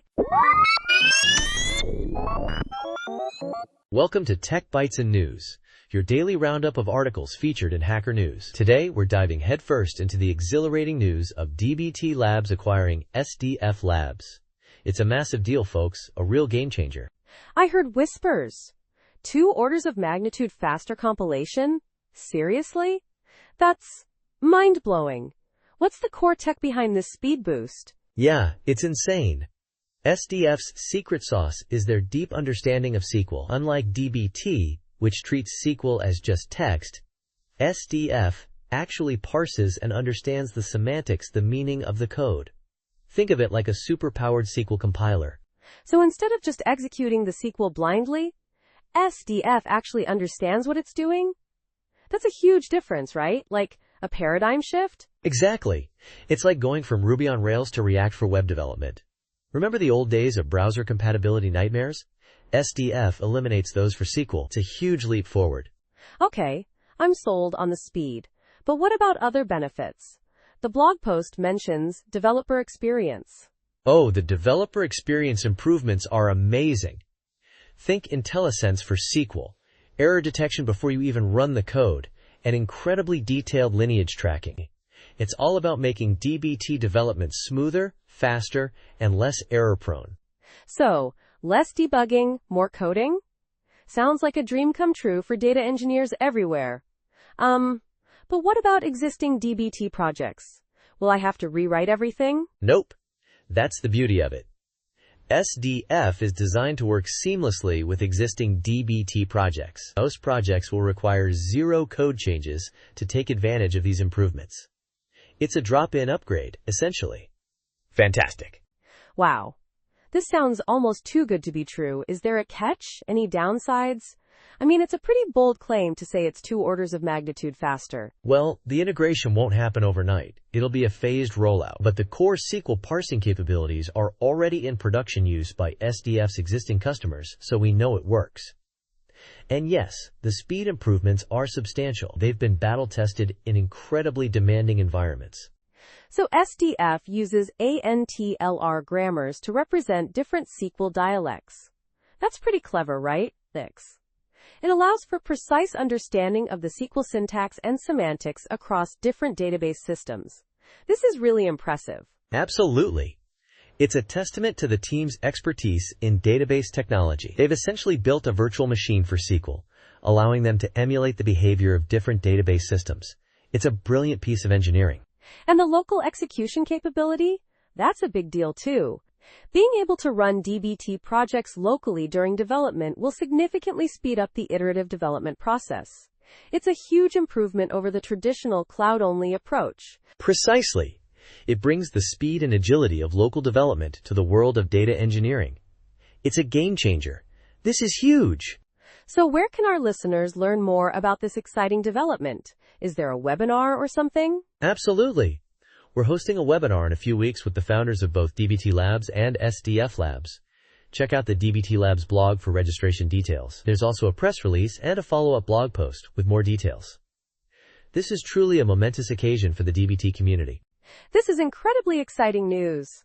Thanks for breaking it down for us. It sounds like a bright future for DBT users everywhere. My pleasure. And that's all the time we have for today's Tech Bytes and News. Thanks for tuning in, and we'll catch you next time. Goodbye. Bye-bye. Welcome to Tech Bytes and News, your daily roundup of articles featured in Hacker News. Today, we're diving into some slick CSS tricks for those often overlooked HTML elements. Think native dialog boxes, but way cooler. Get ready. Ooh, I'm all ears. I've always found dialog boxes a bit clunky. Is this going to make them less so? Absolutely. First up, we've got this amazing backdrop pseudo element. You know, that thing behind your dialogue? We can style it. Imagine a subtly blurred background. Super professional. A blurred backdrop? Sounds fancy. How do we achieve this magical effect? Spill the CSS secrets. It's ridiculously simple, actually. Just add this to your CSS. Dialog. Backdrop filter. Blur. 2px. 2 lines of code for a professional touch. You can even add a background color if you're feeling adventurous. 2 lines? That's underwhelmingly amazing. I see, so it's just applying a blur filter specifically to the backdrop. Clever. What other wizardry do we have? Ah, yes. The next trick is even more mind-bending. We're going to prevent page scrolling when a dialog is open. This is usually a JavaScript headache, but CSS handles it beautifully. Wait. Prevent scrolling with just CSS? You're telling me I don't need JavaScript for this common annoyance? I'm skeptical, but intrigued. Believe it. We use this funky selector, backquote body, has dialog, overflow, hidden, backquote. It checks if the body has an open dialog. If so, poof, no more scrolling on the main page. Backquote body has dialogue, backquote. That's elegant in a bizarre, slightly unsettling way. But it works? I'm sold. It totally works. Though, there's a tiny caveat. If your dialog is super tall, you might need to enable scrolling within the dialog itself. But hey, that's a small price to pay for such a clean solution. A small price indeed. This is a game changer. No more annoying page jumps while interacting with a dialog. This is pure CSS magic. Exactly. These 2 simple CSS tricks can elevate your dialog game from clunky to classy. So go forth and create beautiful, functional dialogues without the JavaScript bloat. I'm already picturing all the amazing things I can do with this. Thank you for sharing these gems. You're very welcome. And that's all the time we have for today's Tech Bytes and News. Join us tomorrow for more coding adventures. Goodbye. Bye-bye. Welcome to Tech Bytes and News, your daily roundup of articles featured in Hacker News. Today, we're diving headfirst into NASA's ambitious Mars sample return program. They're not just sticking to one plan. Oh no.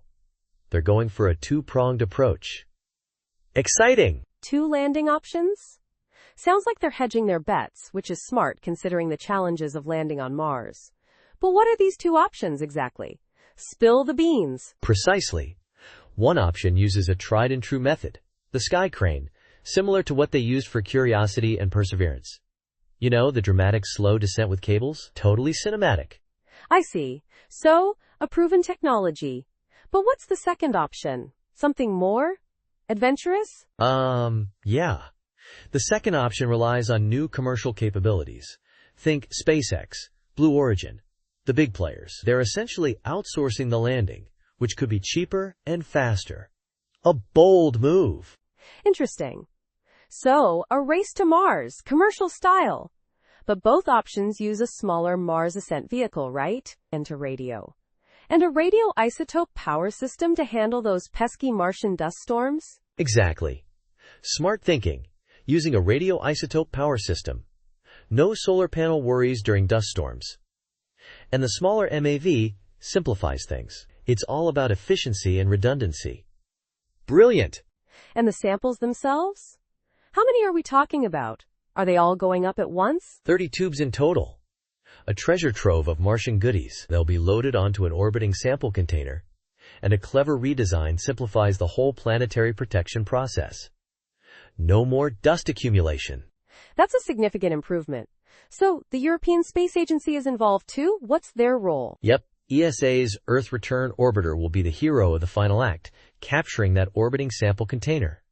They're evaluating NASA's plan, so it's a collaborative effort, a true international mission. This whole operation sounds incredibly complex. I mean, getting samples off Mars is one thing, but getting them back safely, that's a whole other level. Mind-boggling. Absolutely. It's a monumental undertaking, but the potential payoff is huge. These samples could revolutionize our understanding of Mars, the early solar system, and even the possibility of past life. Think about it. It's incredible to think about the scientific breakthroughs this could lead to, and the fact that NASA is exploring 2 options simultaneously shows their commitment to making this happen. Impressive. Exactly. It's all about maximizing the chances of success and minimizing costs.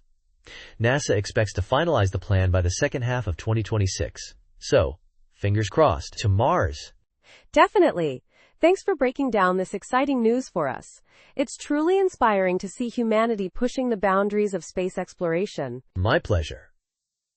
And that's all the time we have for today's Tech Bites and News. Thanks for tuning in, and we'll catch you next time with more fascinating updates from the world of technology and science.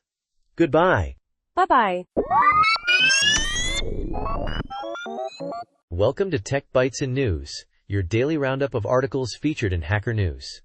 Today, we're diving headfirst into the fascinating world of AI Dungeon Masters. A recent thesis explored using LLMs to run Dungeons & Dragons, and let's just say it's a wild ride. Person 1 greater than person 1 greater than. Oh, I'm all ears. LLMs running D&D? That sounds chaotic, but also potentially amazing. What was the core idea behind this research? Exactly. The core idea was to see if we could use LLMs, like ChatGPT, to create an AI Dungeon Master, DM. The researcher used a dataset from the Critical Role D&D stream. Think professional voice actors, epic storytelling, the whole shebang, to train the AI. The goal? To see if it could handle the complex, improvisational nature of DMing. Person 1 greater than.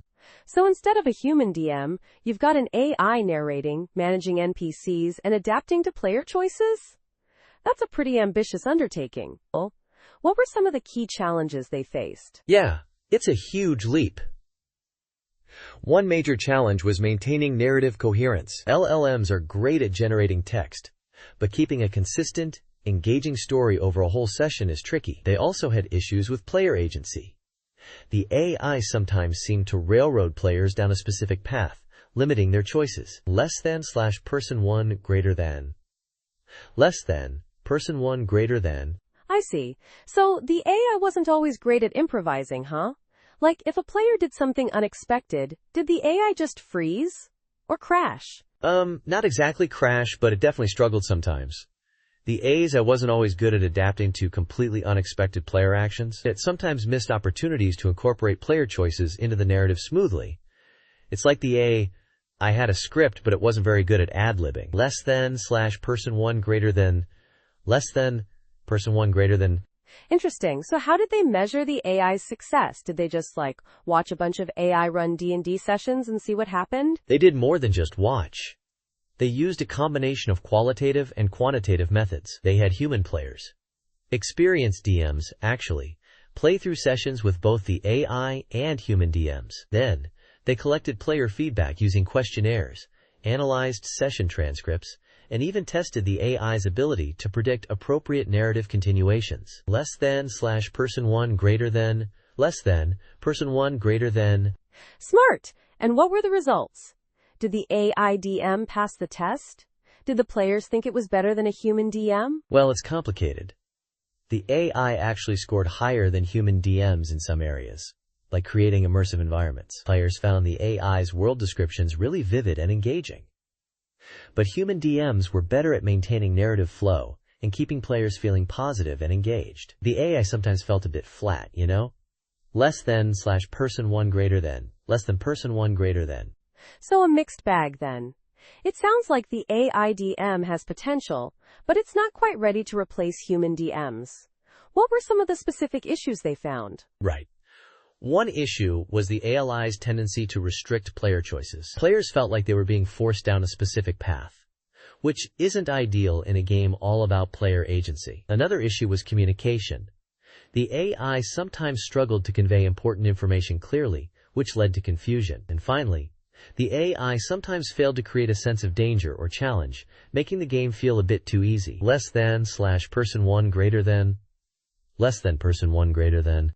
That makes sense. It sounds like the AI needs more work on its improvisation and communication skills. But still, the fact that it could even partially function as a DM is pretty impressive. What are the next steps for this research? Exactly. The researchers suggested focusing on improving the AI's ability to adapt to unexpected player actions, communicate more effectively, and create more challenging and engaging scenarios. They also want to explore multimodal interactions, adding visuals and sound to make the experience even more immersive. It's a really exciting area of research, with huge potential for the future of gaming. Person 1 greater than. Person 1 greater than. Definitely. This is a fascinating glimpse into the future of AI and gaming. Thanks for sharing this with us. You're very welcome. And that's all the time we have for today's Tech Bites and News.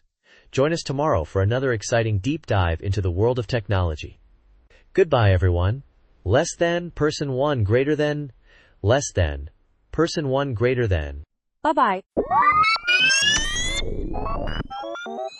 Welcome to Tech Bites and News, your daily roundup of articles featured in Hacker News. Today we're diving headfirst into the thrilling world of database management systems, specifically the DB Engine's announcement of PostgreSQL as the DBMS of the year for 2024. Again, woohoo!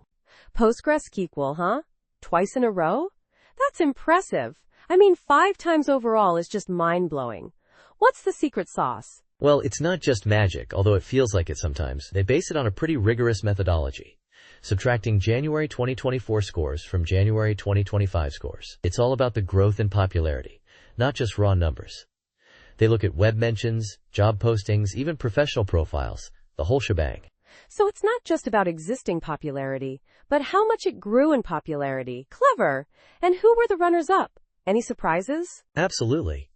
Snowflake came in second, which, is a big deal for a cloud-based data warehouse. They're really making waves with their unique architecture, separating storage and compute. Then in third place, we have the ever-reliable Microsoft, with Azure SQL Database and SQL Server holding strong. Snowflake's rise is fascinating. Separating storage and compute sounds incredibly powerful from a scalability perspective. But PostgreSQL, being open source, has a massive community behind it, right? That's got to contribute to its popularity. Exactly. The open source aspect is huge. It's been around for nearly 35 years, constantly evolving. PostgreSQL 17, released last September, packed in even more performance boosts and improved replication options. It's a testament to the power of community-driven development. 35 years. That's a serious legacy. It's amazing to see an open source project maintain such dominance and res. I guess it shows that sometimes the best technology wins, regardless of the marketing budget. Precisely. And the fact that it's consistently improving, with new versions bringing significant enhancements, keeps it relevant and competitive. It's not resting on its laurels. So what's the takeaway here? Should everyone be switching to PostgreSQL? Is it the ultimate database solution? Well, not necessarily everyone. But its continued success certainly makes a strong case for considering it. The fact that it's won DBMS of the year 5 times, including 2 years in a row, speaks volumes. It's a powerful, robust, and constantly evolving system, definitely worth a look for any serious database project. I see. Definitely food for thought. Thanks for breaking this down for us. My pleasure. And that's all the time we have for today's Tech Bites and News. Thanks for tuning in, and we'll catch you next time. Bye. Bye-bye.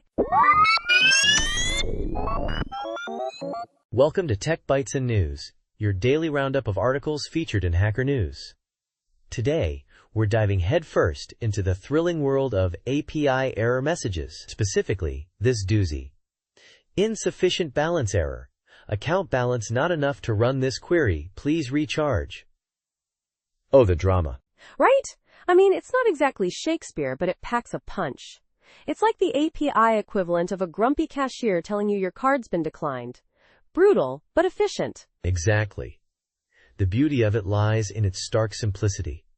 It's not trying to be clever, it's just stating the facts. Insufficient balance. Boom. Game over. No beating around the bush. But think about the implications. This error message implies a prepaid system, right? Like you're buying compute time or API calls in advance. Kind of like buying minutes on a prepaid phone, but for algorithms. You got it. It speaks volumes about the architecture. It's not a free-for-all. There's a clear cost model, and the message itself is designed to be easily understood by developers, even under pressure. No cryptic codes here, folks. I see. So the readable message field is just a more user-friendly version of the technical error code. Insufficient balance error. Account balance not enough to run this query. Please recharge. It's almost redundant, but helpful for non-technical users, right? A little bit of hand-holding. Precisely. It's a nice touch. It shows they're thinking about the user experience, even in the face of an error. It's like a polite, oops, try again later, but with a clear call to action. Recharge. But what about the data null? That's a bit puzzling. Is it intentionally left blank because there's no additional data to provide in this specific error scenario? Or is it a bug? I'm just curious. That's a great question. It's likely intentional. There's no extra information needed beyond the fact that the account is broke. More data wouldn't really help the situation, and null value is clean and efficient in this case. Makes sense, right? Yeah, I guess so. It's all about clear communication, even when things go wrong. This error message is a masterclass in concise error handling. A tiny masterpiece of digital frustration. Absolutely. A well-crafted error message is a sign of a well-designed system. It shows that the developers thought about the user experience, even in the worst-case scenario. And that, my friends, is something to applaud. Thanks for joining us on Tech Bytes and News. Have a great day. Bye-bye. Welcome to Tech Bytes and News, your daily roundup of articles featured in Hacker News. Today, we're diving headfirst into a doozy, a massive security vulnerability in Google's OAuth system, uncovered by Truffle Security. Millions of accounts are at risk, folks. Buckle up. Whoa, millions? That sounds serious. What's the core problem here? Is it a Google thing or something more widespread? It's primarily a Google issue, but the impact ripples far beyond. The problem lies in how Google's Sign In with Google handles domain ownership. Essentially, if a startup goes under and someone buys their domain, they can potentially access the old employees' accounts on various SaaS platforms like Slack, ChatGPT, even HR systems with sensitive data like social security numbers. Yikes! Wait, so buying a defunct company's domain gives you access to their employees' accounts? That sounds unbelievably easy. What's the mechanism? Precisely. It hinges on the "HD" hosted domain and email claims Google sends during OAuth authentication. Many services rely solely on these, so a new owner of the domain inherits those claims, effectively unlocking access. The researcher even got into ChatGPT, Slack, Notion, the whole shebang. So the "sub" identifier, the unique user ID, doesn't solve this? I thought that was supposed to be unique. That's where it gets interesting. The "sub" claim is supposed to be unique, but in practice, it changes in a small percentage of logins. A staff engineer at a major tech company quoted a change rate of 0.04%, which is hundreds of users weekly for them. Not reliable enough to be a sole identifier, unfortunately. So the solution is for Google to add some immutable identifiers, right? A unique user ID and a unique workspace ID? Exactly. That's precisely what the researcher proposed. They even reported it as a vulnerability. Google's initial response? Won't fix. Can you believe it? Only after the researcher's Shmoocon talk got accepted did Google reopen the ticket and offer a bounty. Seriously? They initially dismissed it as a fraud and abuse issue instead of an OAuth problem? That's baffling. What's the timeline look like? Reported September 30th, marked Won't Fix. October 2nd, Shmoocon talk acceptance December 9th, and the ticket reopened December 19th. A classic case of, we'll fix it when it's embarrassing enough. So what can downstream providers do in the meantime? Is there anything they can do to mitigate this risk? Unfortunately, not much until Google implements the fix. They're essentially at the mercy of Google's response. They could enforce stricter password resets, but that doesn't address the core OAuth vulnerability. The researcher even showed how easy it is to get a full list of users from some providers, which then can be used to recursively log into even more accounts. This is a huge deal. Millions of accounts potentially compromised because of a relatively simple flaw in a widely used authentication system. It highlights the importance of robust security practices and the need for quick responses to reported vulnerabilities. I mean, this could have been avoided with a little foresight. Absolutely. It underscores the critical need for secure authentication practices and the importance of listening to security researchers. The scale of this vulnerability is staggering, and the fact that Google initially dismissed it is frankly alarming. Let's hope they implement a fix quickly. Thanks for joining us on Tech Bytes and News. We'll keep you updated on this developing story. Goodbye. Bye-bye. Welcome to Tech Bytes and News, your daily roundup of articles featured in Hacker News. Today we're diving deep into the world of solopreneurship for coders. inspired by a fascinating talk given at PyCon South Africa. It's all about turning your coding skills into a seriously lucrative and surprisingly chill side hustle, or even a full-time gig. Sounds amazing. I'm always looking for ways to diversify my income. What's the core message here? Is it just about building apps and selling them? It's more nuanced than that, It's about creating and selling monetized software products, not just passion projects. The speaker, a former CTO who made the leap, emphasizes building a portfolio of products, generating income through various models like one-time purchases or subscriptions. He even mentions ads and affiliates. So he went from CTO of a huge company to what exactly? An indie hacker? A solopreneur? Yeah, he uses both terms. He built a whole portfolio of tech products, and now he sets his own hours, takes vacations whenever he wants, and, get this, earns more than he did as a CTO. It's a pretty compelling story. Okay, so what are the key steps involved? I'm guessing it's not just write code and get rich. Exactly. There's a whole process. First, you need to make space in your life. This might mean working nights and weekends, negotiating a reduced workload with your current employer, or even taking the YOLO plunge and quitting your job, though he cautions against that last one. Then comes the iteration cycle. Idea, build, sell, repeat. The iteration cycle sounds intense. How does one even pick an idea? He suggests starting small, focusing on something easy to build and sell. Don't aim for the next Facebook on your first try. He emphasizes the stair-step approach, starting with something tiny and gradually increasing complexity as you gain experience and revenue. And he stresses the importance of validation. Don't just ask your friends if your idea is good. Use techniques from the MOM test to get real feedback. I see. So build an MVP, a minimum viable product, and iterate based on feedback. But what about the tech stack? Use what you know. Don't get bogged down learning a new framework when you're trying to launch something quickly. He uses Django, HTMX, and Tailwind, but that's just his preference. Speed is key. Getting something out there and iterating is more important than building the perfect product from the start. That makes sense. But what about marketing? I'm a coder, not a salesperson. That's a common feeling. He says to dedicate about half your time to marketing and sales, even if you hate it. He suggests various strategies. Communities. Be tactful. Ads. For research, not profit initially. Cold outreach. Personalized emails are better than mass blasts. Content marketing. Blog posts, videos, and building in public. Sharing your progress online.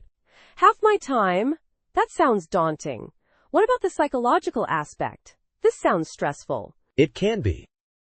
He talks about the importance of resilience. It's a roller coaster. There will be highs and lows. He emphasizes managing expectations. It's a marathon, not a sprint, and he highlights the value of continuous learning, expanding your skill set beyond just coding. So in short, it's about building a portfolio of products, iterating quickly, focusing on speed over perfection, and dedicating significant time to marketing, all while maintaining a resilient mindset. It's a long-term game. Precisely. And the payoff can be huge. Financial freedom, autonomy, and the ability to set your own hours. It's not easy, but the speaker's journey shows it's definitely possible. Thanks for joining us on Tech Bytes and News. We hope you found this discussion insightful and inspiring. Have a great day. Bye-bye. Welcome to Tech Bytes and News, your daily roundup of articles featured in Hacker News. Today we're buzzing about a fascinating article. Why can't programmers be more like ants? Or a lesson in stigmergy. Get ready to have your coding paradigm shaken, folks. Ants and programmers? Sounds unexpected. I'm intrigued. What's the core idea here? The big takeaway is the concept of stigmergy. It's how ants build their complex nests without a foreman yelling orders. And it turns out, it's surprisingly relevant to software development. So no more micromanaging project managers? Sign me up. Exactly. The article contrasts the old, top-down, waterfall approach to software development. Think a single chief programmer calling all the shots, with the modern, distributed model. Before the internet, it was all very hierarchical, like a military operation. Conway's Law even suggests that the structure of the software mirrors the structure of the team that built it. I see. So the old way was like a rigid top-down pyramid. But what changed? The internet. Suddenly, teams were scattered across the globe, working asynchronously. The codebase itself became the central organizing principle, not a single leader. This new structure, the article argues, is inherently stigmergic. Stigmergic? That sounds like a made-up word from a sci-fi novel. It is a real word, actually. It means that the work itself, in this case the code, guides the next steps. Programmers see what's already been done, and that informs what they do next. It's like ants leaving pheromone trails. They follow the trails laid down by others, building the nest collectively, without any central plan. So instead of a boss assigning tasks, programmers react to the existing codebase, like a distributed swarm intelligence? That's pretty cool. Precisely. The article highlights how this decentralized approach, inspired by ant colonies, can lead to better quality code and lower costs. Think of it as a more organic, emergent process. But the article also mentions that a strong marker system is key. This could be anything from comments in the code to emails, or even more sophisticated tools like code reviews. Interesting. So the markers are like the ants' pheromones guiding the programmers? But doesn't this decentralized approach risk chaos? I mean, how do you ensure everyone's on the same page? That's a great point. The article acknowledges that there's a cost to creating and maintaining these markers, but argues that the benefits of speed, agility, and lower costs outweigh the overhead. It's a trade-off, and the stronger the marker system, the better the outcome. It's not complete anarchy. It's structured chaos, if you will. Structured chaos. I like that. So the key takeaway is that by embracing this stigmergic approach, we can build more complex systems than any single programmer could ever comprehend alone. It's the power of collective intelligence, mirroring nature's efficiency. Exactly. The article concludes by urging us to look to the insect world for inspiration. It's a call to embrace decentralized collaboration and learn from the millions of years of evolutionary optimization that ants and termites have undergone. It's a pretty insightful piece, and a fun read, too. Absolutely. Thanks for breaking down this fascinating article. Until next time, keep coding like ants. And that's a wrap for Tech Bites and News. Thanks for tuning in, and we'll see you tomorrow with more Tech Talk. Goodbye. Bye-bye. Welcome to Tech Bites and News, your daily roundup of articles featured in Hacker News. Today, we're diving headfirst into the thrilling world of API error messages, specifically this beauty. Insufficient balance error. Account balance not enough to run this query. Please recharge. It's like a digital debt collector, but way less threatening, right? Right? It's so blunt. I mean, it's technically accurate, but it lacks a certain je ne sais quoi. Like, a little more finesse, perhaps? Maybe a suggestion for a better plan? Something like, your query requires more processing power than your current plan allows. Upgrade now for seamless access. Much more marketing friendly, don't you think? I see your point. You're right, it's a bit abrupt. But I kind of appreciate the honesty. No sugarcoating, no false promises. It's like, look pal, you're broke. Pay up. Listing point. It's efficient. It gets straight to the point. Think of the processing power saved by not having to generate a flowery, apologetic message. True. Efficiency is key, especially in the world of APIs. But consider the user experience. Kesto. Getting that message can be incredibly frustrating, especially if you're in the middle of something important. A more helpful message could guide the user towards a solution, maybe even link them to a pricing page. You're totally right. A link to the pricing page would be a huge improvement. Imagine. Insufficient balance error. Your account balance is too low to complete this query. Please recharge your account here. That's a game changer. Absolutely, and maybe even a little more context. Instead of just run this query, it could say something like, run this query of this size, giving the user a sense of why their balance is insufficient. Yeah, that's clever. Adding context is crucial. It's all about user experience, isn't it? Making the error message less of a punch in the gut and more of a gentle nudge towards a solution. It's a small change, but it could drastically improve user satisfaction. We're talking about the art of the API error message, people. Precisely. It's not just about functionality, it's about the user's emotional response.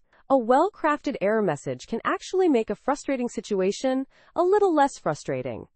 It's the little things, Exactly. And that's what makes this so interesting. It's a tiny snippet of code, but it has huge implications for user experience. So let's all strive for better, more empathetic API error messages. Thanks for joining us on Tech Bites and News. We'll catch you next time. Goodbye. Bye-bye.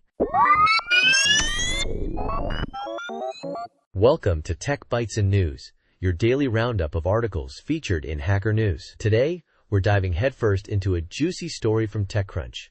The DOJ confirming a massive FBI operation to wipe out Chinese malware from thousands of U.S. computers. Get ready, folks. It's a wild ride.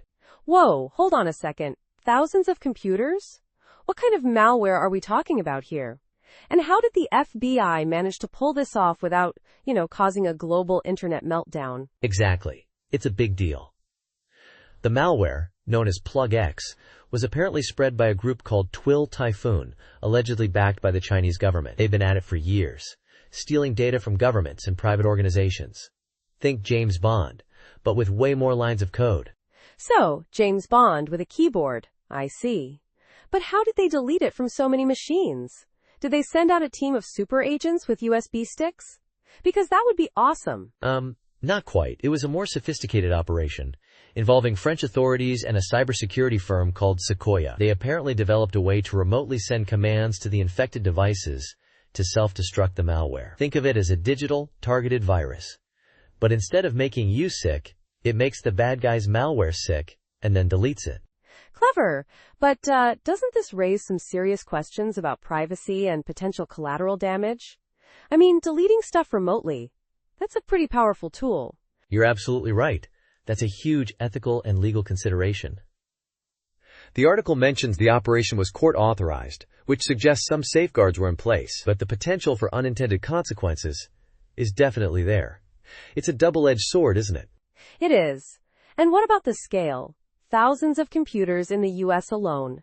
This PlugX malware was apparently infecting millions worldwide. How did they even identify all the infected machines? That's a great question. The article doesn't go into the specifics of the identification process, but it's safe to assume they used some pretty advanced threat intelligence and network analysis techniques. It's a complex operation, requiring a lot of coordination and resources. So basically, a massive digital cleanup crew. This whole thing sounds like a scene from a Hollywood blockbuster. Except, it's real life and involves international cooperation against cyber espionage. Precisely. And it highlights the ongoing cat-and-mouse game between nation-states and cybercriminals. It's a constant battle for control of digital space, and this operation shows that sometimes the good guys win. At least, in this instance. But the fight is far from over. Indeed. It's a fascinating look into the world of cybersecurity and international relations. Thanks for breaking it down for us. My pleasure. Thanks for listening to Tech Bites and News. Join us next time for more exciting tech news and analysis. Goodbye. Bye-bye. Welcome to Tech Bites and News, your daily roundup of articles featured in Hacker News. Today, we're diving headfirst into the thrilling, nail-biting saga of Blue Origin's New Glenn rocket launch attempt. Get ready for liftoff. Woohoo! Rocket science, here we come. So, what's the lowdown on this New Glenn situation? Is it actually going up this time, or is it another case of almost but not quite? Well, it's a bit of a roller coaster, my friend. Initially, they were aiming for a Tuesday launch, 1 a.m. ET to be exact, but then, poof, a delay. Turns out, some pesky ice formed in a vent line on an auxiliary power unit. Talk about a frosty setback. Ice? Seriously? That's like the most anticlimactic reason for a rocket launch delay ever. I mean, I picture some frantic engineers with hairdryers desperately trying to melt the ice before it's too late. Hilarious. Exactly. It's almost comical, right? But they did manage to sort out the ice issue, seemingly, and were ready for a Tuesday morning attempt. Then, weather decided to throw a wrench in the works. A 70% chance of unfavorable conditions. Cumulus clouds, thick clouds, and windy liftoff conditions. Not ideal for a multi-million-dollar rocket. Oh man, that's a bummer. So a double whammy. Technical issues and bad weather. Did they give up completely? Not quite. They postponed it again, this time to Thursday, 1 a.m. Eastern Time. They had to avoid conflicting with a Falcon 9 launch scheduled for Wednesday. It's a bit of a scheduling nightmare, but hey, at least they're persistent. They'll get there eventually, right? I hope so. This whole thing is a lesson in the unpredictable nature of space travel. One minute you're ready for liftoff, the next you're battling ice and clouds. It's a reminder that even with all the technology, Mother Nature still has the final say. And maybe some better ice removal strategies are needed. You're absolutely right. It's a testament to the complexity of these missions. But hey, at least we've got a new launch date. Thursday, 1 a.m. Eastern Time. Set your alarms, folks. And keep your fingers crossed for clear skies and smooth sailing. Or, should I say, smooth flying. This is going to be epic. I'm definitely tuning in. Thanks for the update. This has been way more exciting than I expected. I'm already picturing the celebratory champagne corks popping once New Glenn finally makes it into orbit. Absolutely. And that's all the time we have for today's Tech Bites and News. Thanks for joining us, and remember to check back for updates on the New Glenn launch. Until next time, keep looking up. Goodbye. Bye-bye. Welcome to Tech Bites and News, your daily roundup of articles featured in Hacker News. Today, we're diving headfirst into the vibrant world of the Free Software Foundation Europe, FSFE, and their jam-packed January newsletter. Get ready for a whirlwind tour of FOSDEM, legal battles, and youthful hacking. Let's go! Woohoo! I'm already buzzing. So, FOSDEM 2025, what's the scoop? I heard about those dev rooms. Oh yeah, FOSDEM. They're co-organizing 2 dev rooms, one on the legal and policy issues, now in its 13th edition. Talk about longevity, and a brand new one on funding the FOSS ecosystem. Think of it as a matchmaker for developers and funders. A love story in the making. Amazing! That funding dev room is a brilliant idea. So many FOSS projects struggle to stay afloat. But wait, there's more to this newsletter than just FOSDEM, right? Absolutely. They're also deeply involved in the DMA implementation, specifically taking on Apple's interoperability policies. They're not just complaining. They're participating in a study with the European Commission and presenting their findings at a conference in Washington, D.C. Talk about taking the fight to the big players. Wow, aggressive. I like it. And what about Youth Hacking for Freedom, YH4F? I saw that quote from a winner. Don't be afraid to submit unfinished projects. That's surprisingly encouraging. Right? It's a great reminder that progress is more important than perfection. YH4F is in full swing, and they even interviewed some past participants. It's inspiring to see this initiative fostering the next generation of free software developers. And they were at 38C3 too, spreading the good word in stickers. Stickers are important, I see. This newsletter also mentions the ZOOM initiative, promoting freedom across software, hardware, and data. Sounds ambitious. It is. 2 years of research culminating in recommendations for better use of free software in business, academia, and the public sector. They're even looking at the implications for AI. Pretty forward-thinking, huh? And there's a German Bundestag hearing on free software, a symposium coming up in April, and even local events for I Love Free Software Day. This FSFE is busy. They really are.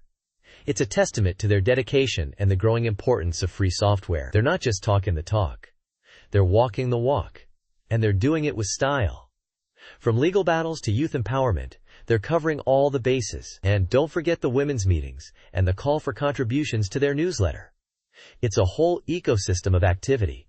I'm inspired. This has been a fantastic overview. Thanks for walking us through the FSFE's busy January. It's clear they're making a real difference. My pleasure. And that's all the time we have for today's Tech Bites and News. Thanks for tuning in, and remember to support free software. Goodbye. Bye-bye. Welcome to Tech Bites and News, your daily roundup of articles featured in Hacker News. Today, we're diving headfirst into Proton's incredible $1 million-plus charity fundraiser. Wow! $1 million? That's amazing. What exactly did they do? Right? So, Proton, the privacy-focused email and VPN provider, held their annual fundraiser, and it smashed all previous records. They raised over $927,000 from ticket sales alone. Over 90,000 tickets sold to 43,000 people. Incredible turnout. 90,000 tickets? That's a serious amount of participation. And what was the prize? Lifetime Proton accounts? Think of it. access to all their services, forever, with top-tier storage and support. A pretty sweet deal, right? But the real story is the money raised. They added another $150,000 on top, bringing the grand total to over $1,077,000. Unbelievable. So where did all that money go? I mean, $1 million is a lot of money. Exactly.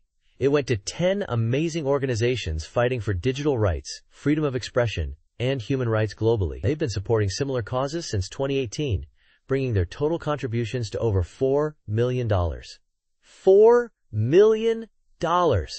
That's mind-blowing. Can you name some of the recipients? Absolutely. They supported groups like Free Press Unlimited, protecting journalists, Nothing to Hide, helping activists secure their communications, the Ada Lovelace Institute, researching ADA's impact on society, and many more. They even have a quote from each organization expressing their gratitude. It's really heartwarming to see. I see. It sounds like a really impactful initiative. Did they mention anything about future plans? Yes, they're launching a new $200,000 Proton Innovation Fund, awarding four $50,000 grants to projects focused on online privacy, security, or freedom. They'll be opening applications later this year. Exciting stuff! That's a fantastic way to continue the momentum. So overall, it seems like this fundraiser wasn't just about giving away prizes. It was about building a stronger, more secure online world. Precisely. It's a testament to the power of community action. They even had a social media contest for a lifetime account, although they kept the winner anonymous for privacy reasons. Smart move. Absolutely. It's inspiring to see a company like Proton using its platform to make such a significant contribution. It really highlights the importance of supporting organizations working towards a better, more free internet. It's truly amazing. It really is. And that's a wrap for today's Tech Bites and News. Thanks for joining us, and remember to check out the Proton blog for more details. Have a great day. Bye-bye. Welcome to Tech Bites and News, your daily roundup of articles featured in Hacker News. Today, we're diving deep into the fascinating world of Crystal's macros, specifically version 1.15.0. Oh boy, macros. Always a fun topic. So what's the big picture here? Is this a new macro system or an update to an existing one? It's not exactly a new system, more like a comprehensive documentation update. The Crystal Macros module itself is fictitious, used purely for documenting how macros and macro methods work in Crystal. Think of it as a helpful guide, not a runtime module you'd import. Fictitious? So you can't actually use Crystal macros directly in your code? Exactly. It's a documentation trick. The real magic happens when you use macro methods within your own macros. This module just lists them all out, neatly organized. I see. So what kind of macro methods are we talking about?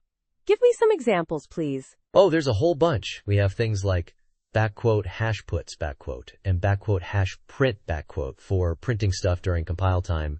Super useful for debugging. Then there's !hashreadfile, and !hashreadfile, which let you read files at compile time. Imagine generating code based on the contents of a config file. Whoa, compile time file reading? That's pretty powerful. What about error handling? Can you raise errors during macro expansion? Absolutely.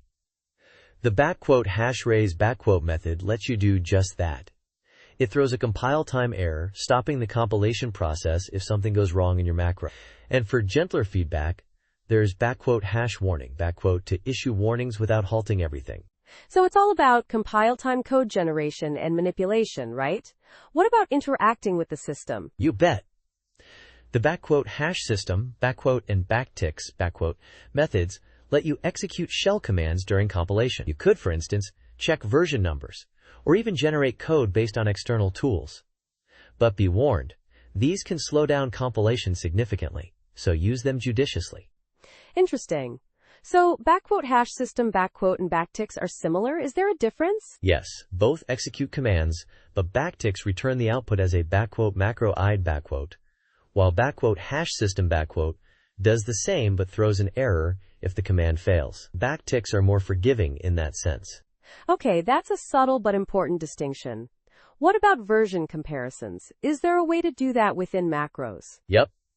The ##compare_versions method lets you compare semantic versions at compile time. This is handy for conditional compilation based on library versions or similar scenarios.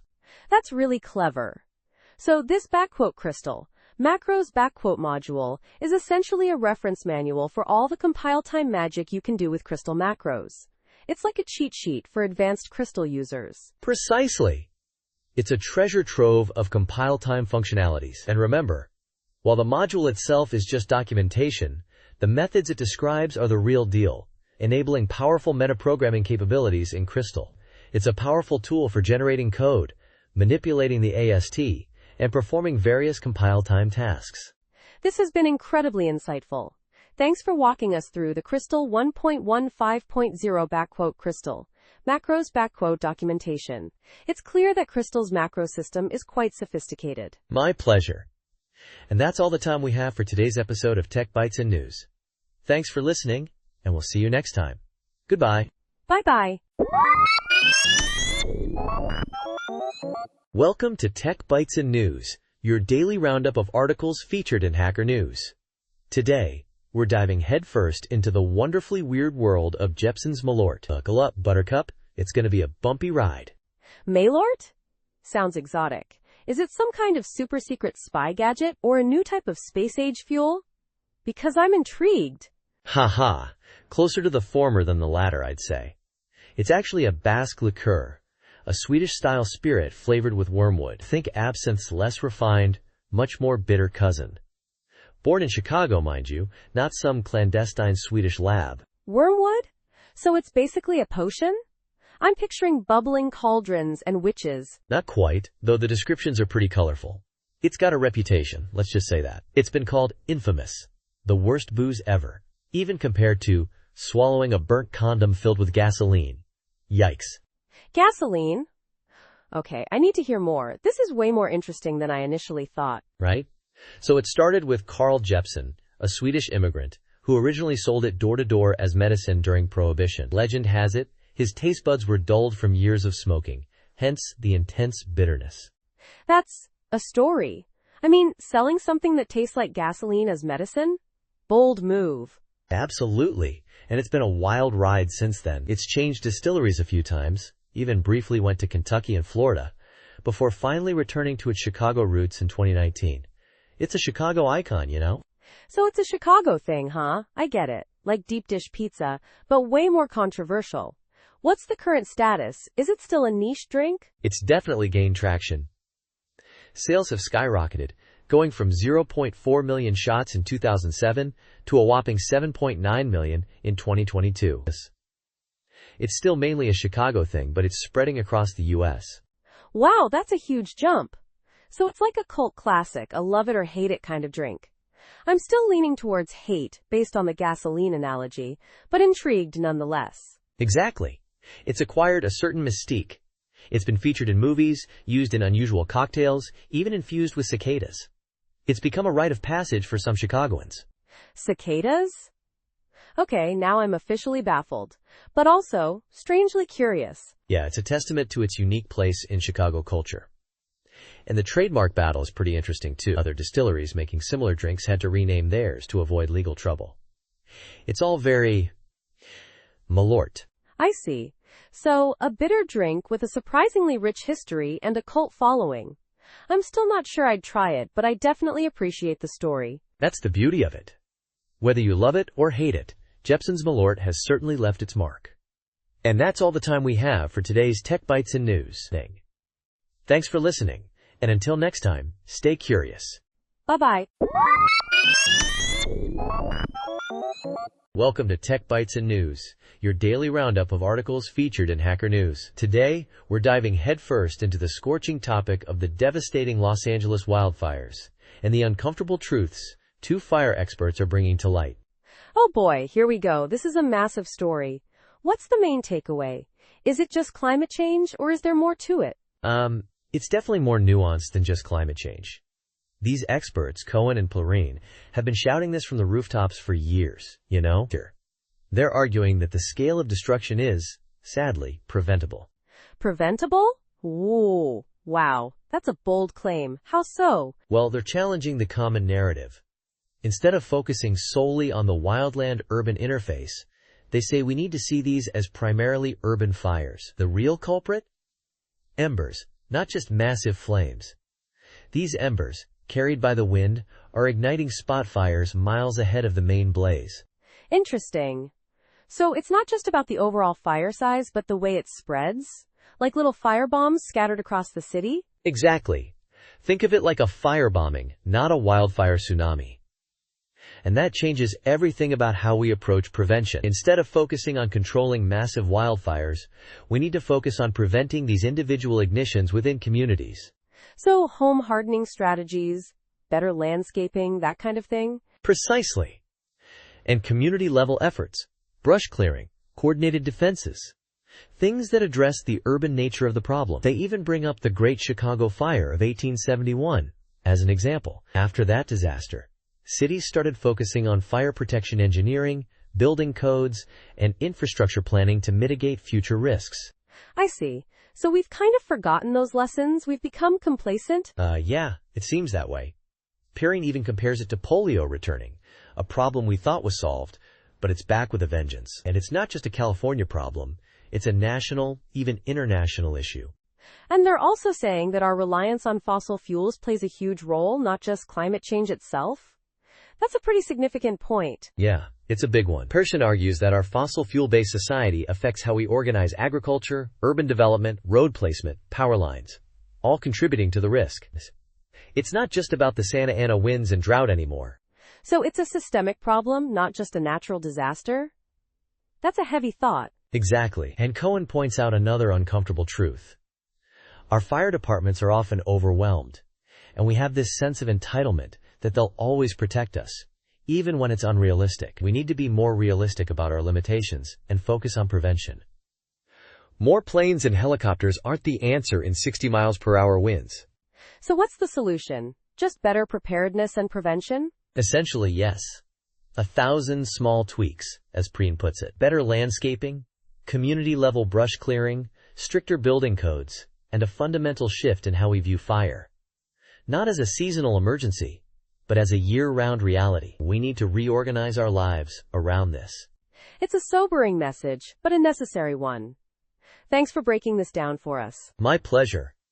And remember, listeners, stay informed, stay safe, and let's hope we can learn from this devastating tragedy to build a more fire-resilient future. Goodbye for now. Bye-bye. Welcome to Tech Bytes and News, your daily roundup of articles featured in Hacker News. Today, we're diving headfirst into a juicy lawsuit against Allstate. Apparently, they've been playing a little too fast and loose with our driving data. Buckle up, buttercups. Oh boy, here we go. So Allstate, the insurance giant, is in hot water? What's the lowdown? The gist is, Texas is suing them for allegedly using data from apps like GasBuddy and Life360 to track drivers without their explicit consent. Think of it as the ultimate pay-for-gas, pay-for-privacy scheme. They're claiming Allstate, along with their data subsidiary Arity, collected trillions of miles of location data from over 45 million people. Trillions? That's a lot of data. What kind of data are we talking about here? Just location, or something more sinister? It's not just location. We're talking latitude, longitude, speed, altitude, even hard braking events. They even allegedly tracked whether you picked up your phone while driving. It's like they're building a comprehensive profile of your driving habits. Creepy, right? Absolutely creepy. So how did they get all this data? Did they hack into our phones? Not exactly hacking, but they allegedly paid these apps, GasBuddy, Life360, and others, millions of dollars to embed their tracking software. The lawsuit claims Arity had a hand in controlling the privacy disclosures these apps showed users, so it wasn't exactly transparent. Sneaky, sneaky. So they essentially bought access to our data through backdoor deals? That's outrageous. What about the car manufacturers? I heard something about that too. You got it. The lawsuit also mentions Allstate collecting data directly from 9 car brands, including Toyota, Lexus, Mazda, and several Chrysler brands. This isn't the first time this kind of thing has happened either. Remember that GM lawsuit last year? Similar situation, though GM stopped sharing data after the backlash. I see. So this is a bigger problem than just Allstate. It seems like a systemic issue with data privacy and the insurance industry. Exactly. This lawsuit is significant because it's the first state action targeting these kinds of comprehensive data privacy violations. Texas Attorney General Ken Paxton called it out as a violation of the state's Data Privacy and Security Act. He's pretty fired up about it, and rightly so. This could set a precedent for future cases. This is a huge deal. It really highlights the need for greater transparency and stricter regulations around data collection. I mean, who knew GasBuddy was secretly a driving behavior surveillance app? I'm speechless. Right? It's a wake-up call for everyone. We need to be more aware of what permissions we're granting to apps and how our data is being used. And maybe we should all start driving a little more. Erratically? Just kidding. Mostly. But seriously, this is a major development in data privacy. Thanks for tuning in to Tech Bytes and News. We'll keep you updated on this developing story. Have a great day, and remember to check your app permissions. Bye-bye. Welcome to Tech Bytes and News, your daily roundup of articles featured in Hacker News. Today we're diving headfirst into the surprisingly juicy story of how high fructose corn syrup conquered America. Buckle up, Buttercup, it's a wild ride. Ooh, sounds deliciously complicated. So, is this a tale of corporate greed, political maneuvering, or both? I'm betting on both, with a side of questionable lobbying practices. You nailed it. It's a delicious cocktail of all three. The article centers around Dwayne Andreas, the CEO of Archer Daniels Midland, Admiral, a real-life corporate titan who basically wrote the playbook for influencing policy. Think of him as the Corn King, a master of connecting with politicians from Reagan to Gorbachev. Gorbachev? Really? Was there a secret deal involving perestroika and extra-sweetened borscht? Haha, I wish. It was more about securing favorable trade deals and subsidies. See, ADM got into the high fructose corn syrup, HFCS game, and when sugar prices plummeted, they needed a bailout. Andreas, being the master connector he was, leveraged his political connections to get tariffs on imported sugar, making HFCS a much more attractive, cheaper alternative. So basically, they rigged the game? Clever, but morally questionable, right? Absolutely. And it worked brilliantly. Coke and Pepsi switched to HFCS, saving millions, and the rest, as they say, is sugary history. The article highlights how this wasn't just about HFCS. It was about manipulating the entire sugar market to benefit a few powerful players. But what about the health concerns? I've heard HFCS is linked to obesity and other health problems. Doesn't that play a role in this story? It does. The article mentions the recent political pushback against HFCS, with figures like Bernie Sanders and even Robert F. Kennedy Jr. voicing concerns. But the economic factors are deeply entrenched. Even though HFCS consumption has dropped somewhat, the underlying political and economic structures that propped it up remain largely unchanged. So the Corn King's legacy lives on, even if his methods were, shall we say, less than savory? Precisely. The article points out that the sugar tariffs cost consumers billions and stifle job creation. It's a system that benefits a small group of powerful players at the expense of everyone else. And despite studies showing the negative impacts, the system remains remarkably resilient. It's a fascinating case study in the intersection of politics, economics, and, well, sugar. It makes you wonder what other hidden sweeteners are lurking in our food system. Exactly. It's a reminder that sometimes the sweetest things have the bitterest consequences. Thanks for joining us on Tech Bytes and News. We hope you enjoyed this sugary deep dive. Until next time, stay informed and stay sweet, but maybe not too sweet. Bye-bye. Welcome to Tech Bytes and News, your daily roundup of articles featured in Hacker News. Today, we're diving headfirst into the exhilarating world of GNU GWEX and its newly released Shepherd 1.0.0. 21 years in the making, folks. 21 years? That's, a long gestation period for software, even by open source standards. So, what exactly is the Shepherd? Is it a fluffy cloud creature that guards our servers? Ha! Not quite. It's a minimalist but powerful service manager. Think of it as a highly sophisticated shepherd herding your system's services. Starting, stopping, restarting them, keeping track of dependencies, the whole shebang. It's all about elegant control and insight. I see. So like System Dad, but simpler? Precisely. It aims for simplicity and elegance, but without sacrificing features. And it's written in Guile Scheme, which is, let's face it, incredibly cool. Guile Scheme? Okay, now I'm intrigued. But how does it actually work? I mean, beyond the charming metaphor. Well, it uses two main commands. Shepherd, the daemon that manages everything, and herd, the command line tool you use to interact with it. You can check service status, start, stop, restart, even get fancy dependency graphs. It's all very intuitive once you get the hang of it. Dependency graphs? Sounds like something out of a cyberpunk novel. Is it visual? Oh yeah, it's visual. You can pipe the output to tools like or xdot to get a beautiful picture of how all your services interact. It's a real eye-opener, especially on a complex system. Impressive. So, what are some of the key improvements in this 1.0 release? I mean, it took 21 years, it better be good. Oh, it's packed with improvements. We've got timed services, so you can schedule tasks periodically. The herd status command is much more informative now, showing PIDs, commands, log messages, the works. And there are some new services too. Log rotation, a system log service, a timer service, even a transient service maker. A transient service maker? Sounds like something out of a mad scientist's lab. What does that even do? It lets you run commands in the background as temporary services. Think of it as a supercharged systemd run. Very handy for quick tasks. Neat. And what about the future? What's on the roadmap for the Shepherd? The long-term vision is pretty ambitious. A distributed, capability-based Shepherd using the Sprightly Goblins framework. It's going to be a game changer, but it's a bit further down the line. A distributed, capability-based Shepherd. Sounds like something out of a science fiction novel. I can't wait to see what they come up with. Me neither. But for now, let's celebrate this amazing 1.0 release. It's a testament to the power of persistence, elegant design, and the magic of Guile Scheme. And remember, folks, there are many ways to contribute to the Shepherd project. Code, graphics, documentation, translation. Join us.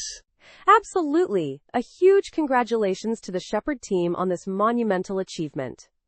It's inspiring to see a project like this reach its 1.0 milestone after such a long journey. Thanks for joining us on Tech Bytes and News. We hope you enjoyed this deep dive into the world of the Shepherd 1.0.0. Until next time, goodbye. Bye-bye. Welcome to Tech Bytes and News, your daily roundup of articles featured in Hacker News. Today, we're diving into a fascinating project, Bauble, a tool for creating 3D art using math. It's incredibly cool. Math-based 3D art? Sounds intense. What's the core idea behind Bauble? Essentially, Bauble lets you sculpt 3D shapes using signed distance functions, or SDFs. Think of it as writing code that defines a shape based on the distance to its surface. It's like digital sculpting with pure mathematics. So instead of modeling with polygons, you're using equations? That's wild. But why? What are the advantages? Precise control, for one. You get incredibly smooth, organic shapes that are hard to achieve with traditional polygon modeling. Plus, it's incredibly efficient for generating complex scenes. And it's super fun. I see. But the article mentions the author initially struggled with the process. What were the challenges? Oh yeah, the initial version was a bit of a mess. It relied on string concatenation to generate GLSL shaders, which is, not ideal. It was slow, hard to maintain, and prone to errors. It was a total spaghetti code nightmare. Yikes. So how did they overcome these issues in the rewrite? The rewrite was a complete overhaul.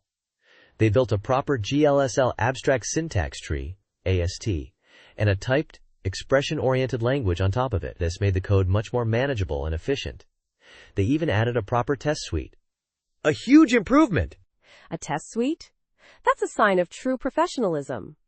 What about the user experience? How easy is it to use? Well, the author admits it's not exactly beginner-friendly, but they've added a comprehensive help page with interactive examples. Plus, you can now interactively edit vectors and scalars directly in the editor, which is pretty neat. It's still a bit of a learning curve, but the potential is huge. So it's powerful but requires some mathematical understanding? What kind of results can you get? The article shows some stunning examples, from intricate, organic shapes to more abstract, shader-like visuals. The author even 3D printed some of their creations. The possibilities seem limitless. Amazing. So, what's the overall takeaway? Should we all rush to learn SDFs and Janet?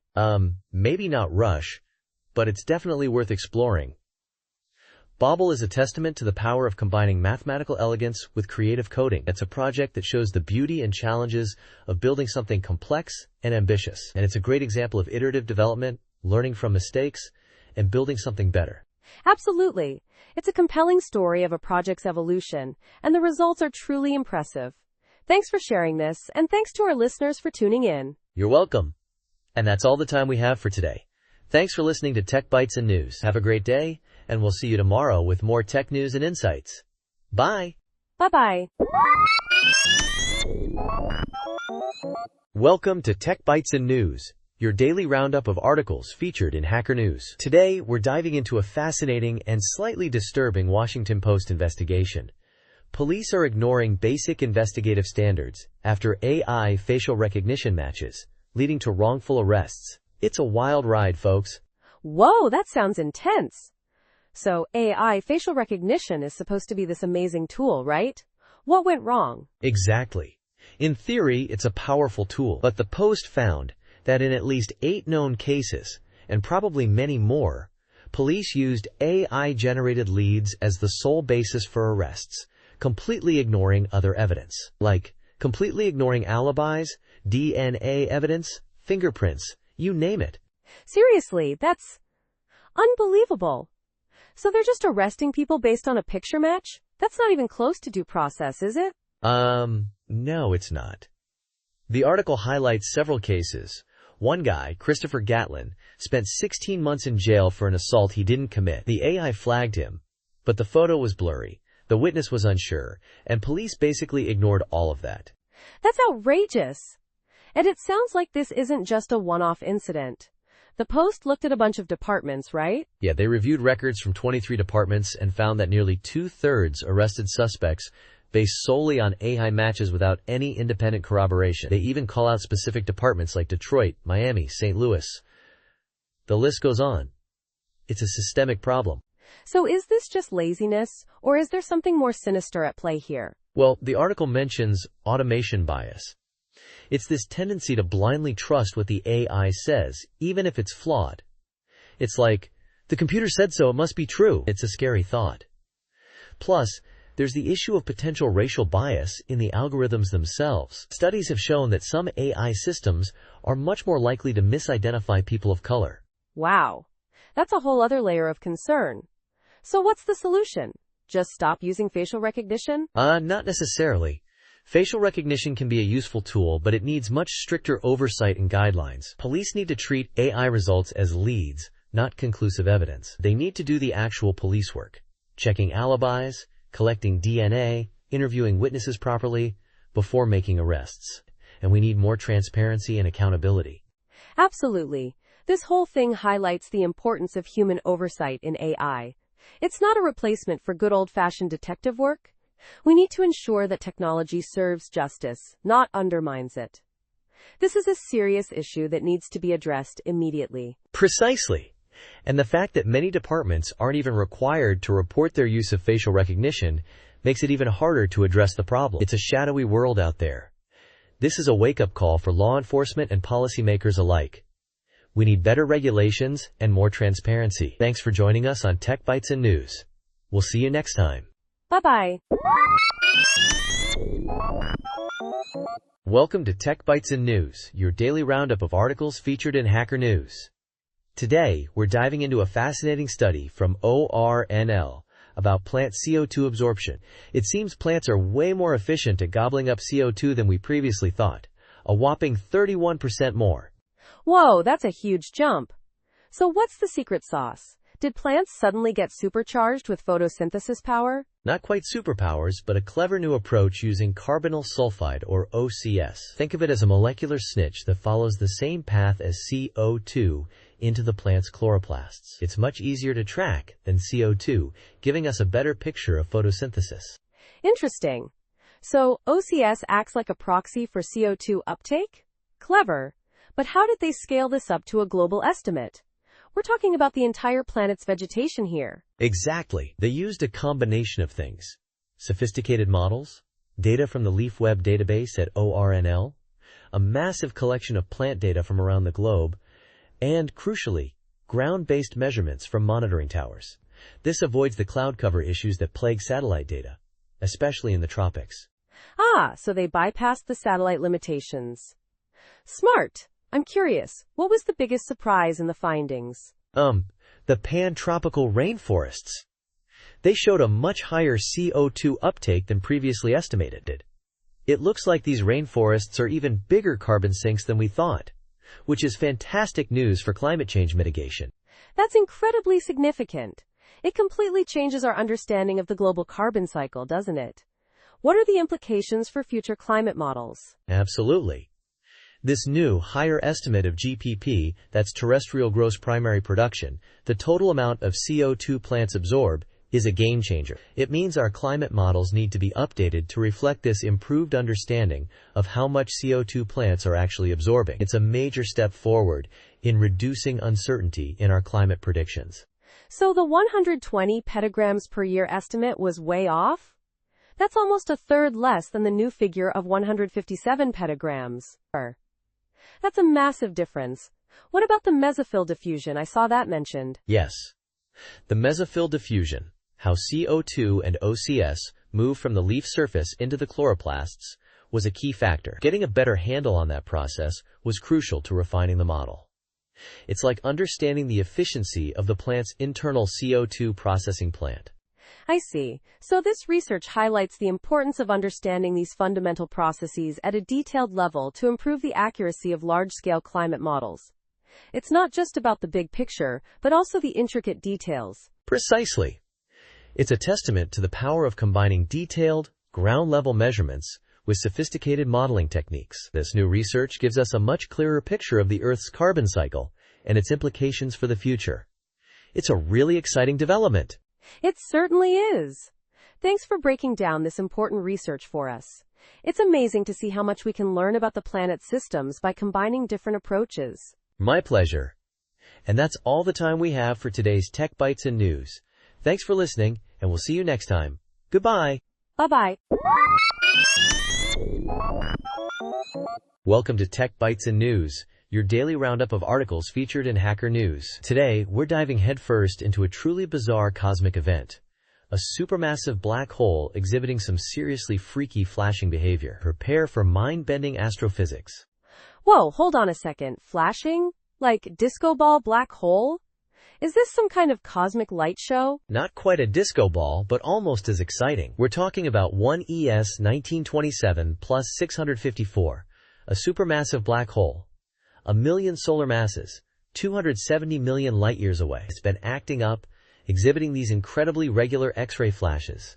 Regular X-ray flashes? Intriguing. What's causing them? Aliens? Sadly, no little green men involved. Yet, the MIT team thinks the most likely culprit is a white dwarf, the incredibly dense core of a dead star, orbiting incredibly close to the black hole's event horizon. A white dwarf? So close to the event horizon. That's suicidal. Isn't it just going to get sucked in? That's the million-dollar question.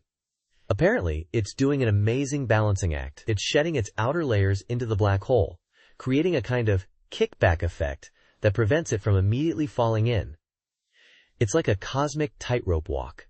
A cosmic tightrope walk. I love it. This is amazing. So this white dwarf is getting closer and closer, hence the increasing frequency of the X-ray flashes? Precisely.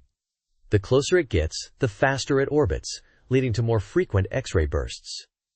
It's a beautiful example of extreme astrophysics. A frequency increased from a flash every 18 minutes to one every 7 minutes over 2 years. That's mind-blowing. And what about the gravitational waves? Ah, yes. This is where it gets even cooler. Because this white dwarf is so close to the black hole, it should be producing gravitational waves, detectable by the upcoming LISA mission. LISA, the Laser Interferometer Space Antenna? This is all coming together beautifully.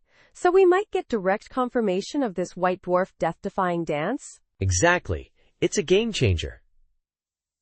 This system is in the sweet spot for LISA's detection capabilities. It's a thrilling prospect for the future of gravitational wave astronomy. This is incredible. I'm completely hooked. So what's next for the researchers? They're planning to keep a close eye on 1ES 1927 plus 654, using both existing and future telescopes. They're eager to see what other surprises this black hole has in store. And of course, they're eagerly awaiting the launch of LISA. I can't wait either. This whole thing is just, wow. Thanks for sharing this incredible story. My pleasure. And that's all the time we have for today's Tech Bites and News. Join us tomorrow for more fascinating discoveries. Goodbye, and keep looking up. Bye-bye. Welcome to Tech Bites and News, your daily roundup of articles featured in Hacker News. Today, we're diving into Paul Graham's insightful piece, The Origins of Wokeness. It's a fascinating and, frankly, slightly controversial look at the phenomenon. Think Victorian-era prigs, but with a 21st century twist. Oh, I've heard whispers about this article. So what's the core argument? Is it just bashing wokeness, or is there more to it? It's more nuanced than that. Graham argues that wokeness isn't entirely new. It's a manifestation of a much older human tendency, the priggish desire for moral purity enforced aggressively. He traces it back to the 1980s, a second wave of political correctness, building on the 60s but with a key difference: tenure. Tenure? Interesting. Yeah, the 60s radicals, once they got tenure, became the establishment they'd fought against. Suddenly, they had the power to not just preach their beliefs, but enforce them. It's a delicious irony. So it wasn't a grassroots movement, but rather an institutional takeover? That's a pretty cynical view, isn't it? I see your point. It's certainly a critical perspective. He compares it to the Cultural Revolution, where Mao used the younger generation to attack his opponents. Graham argues that this institutional power shift, combined with the rise of social media and a polarized press, fueled the cancel culture aspect of the second wave. Right, social media and the amplification of outrage. That makes sense. But what about the content itself? What are the rules of this new moral code? Are they even coherent? That's where it gets really interesting. Graham points out the rules are incredibly arbitrary, superficial, and constantly changing. He uses the example of the phrase people of color versus colored people, highlighting the lack of underlying principles. It's more about performative purity than genuine virtue. So it's a kind of moral theater? Got it. And what about the decline of wokeness? He mentions that happening, right? Exactly. Graham suggests several factors contributed to its decline. The initial wave became a joke, making it easier to satirize. Corporate pushback, a shift in public opinion, and the rise of counter-movements. He even suggests that the 2020 events might have marked a peak. So it's not necessarily a permanent fixture then? That's reassuring in a way. But what about the future? Can we prevent similar things from happening again? That's the million-dollar question. Graham suggests treating it like a religion. You can have your beliefs, but you can't force them on others. He advocates for a strong defense of free speech and a skepticism towards defining new heresies. It's a call for genuine pluralism. A strong defense of free speech, a skepticism towards defining new heresies, and genuine pluralism. That's a good summary. Interesting stuff. Thanks for breaking it down. My pleasure. And that's all the time we have for today's Tech Bites and News. Thanks for tuning in, and we'll catch you next time. Goodbye. Bye-bye. Thank you for listening to the daily roundup of Tech Bites and News. See you again tomorrow. Goodbye.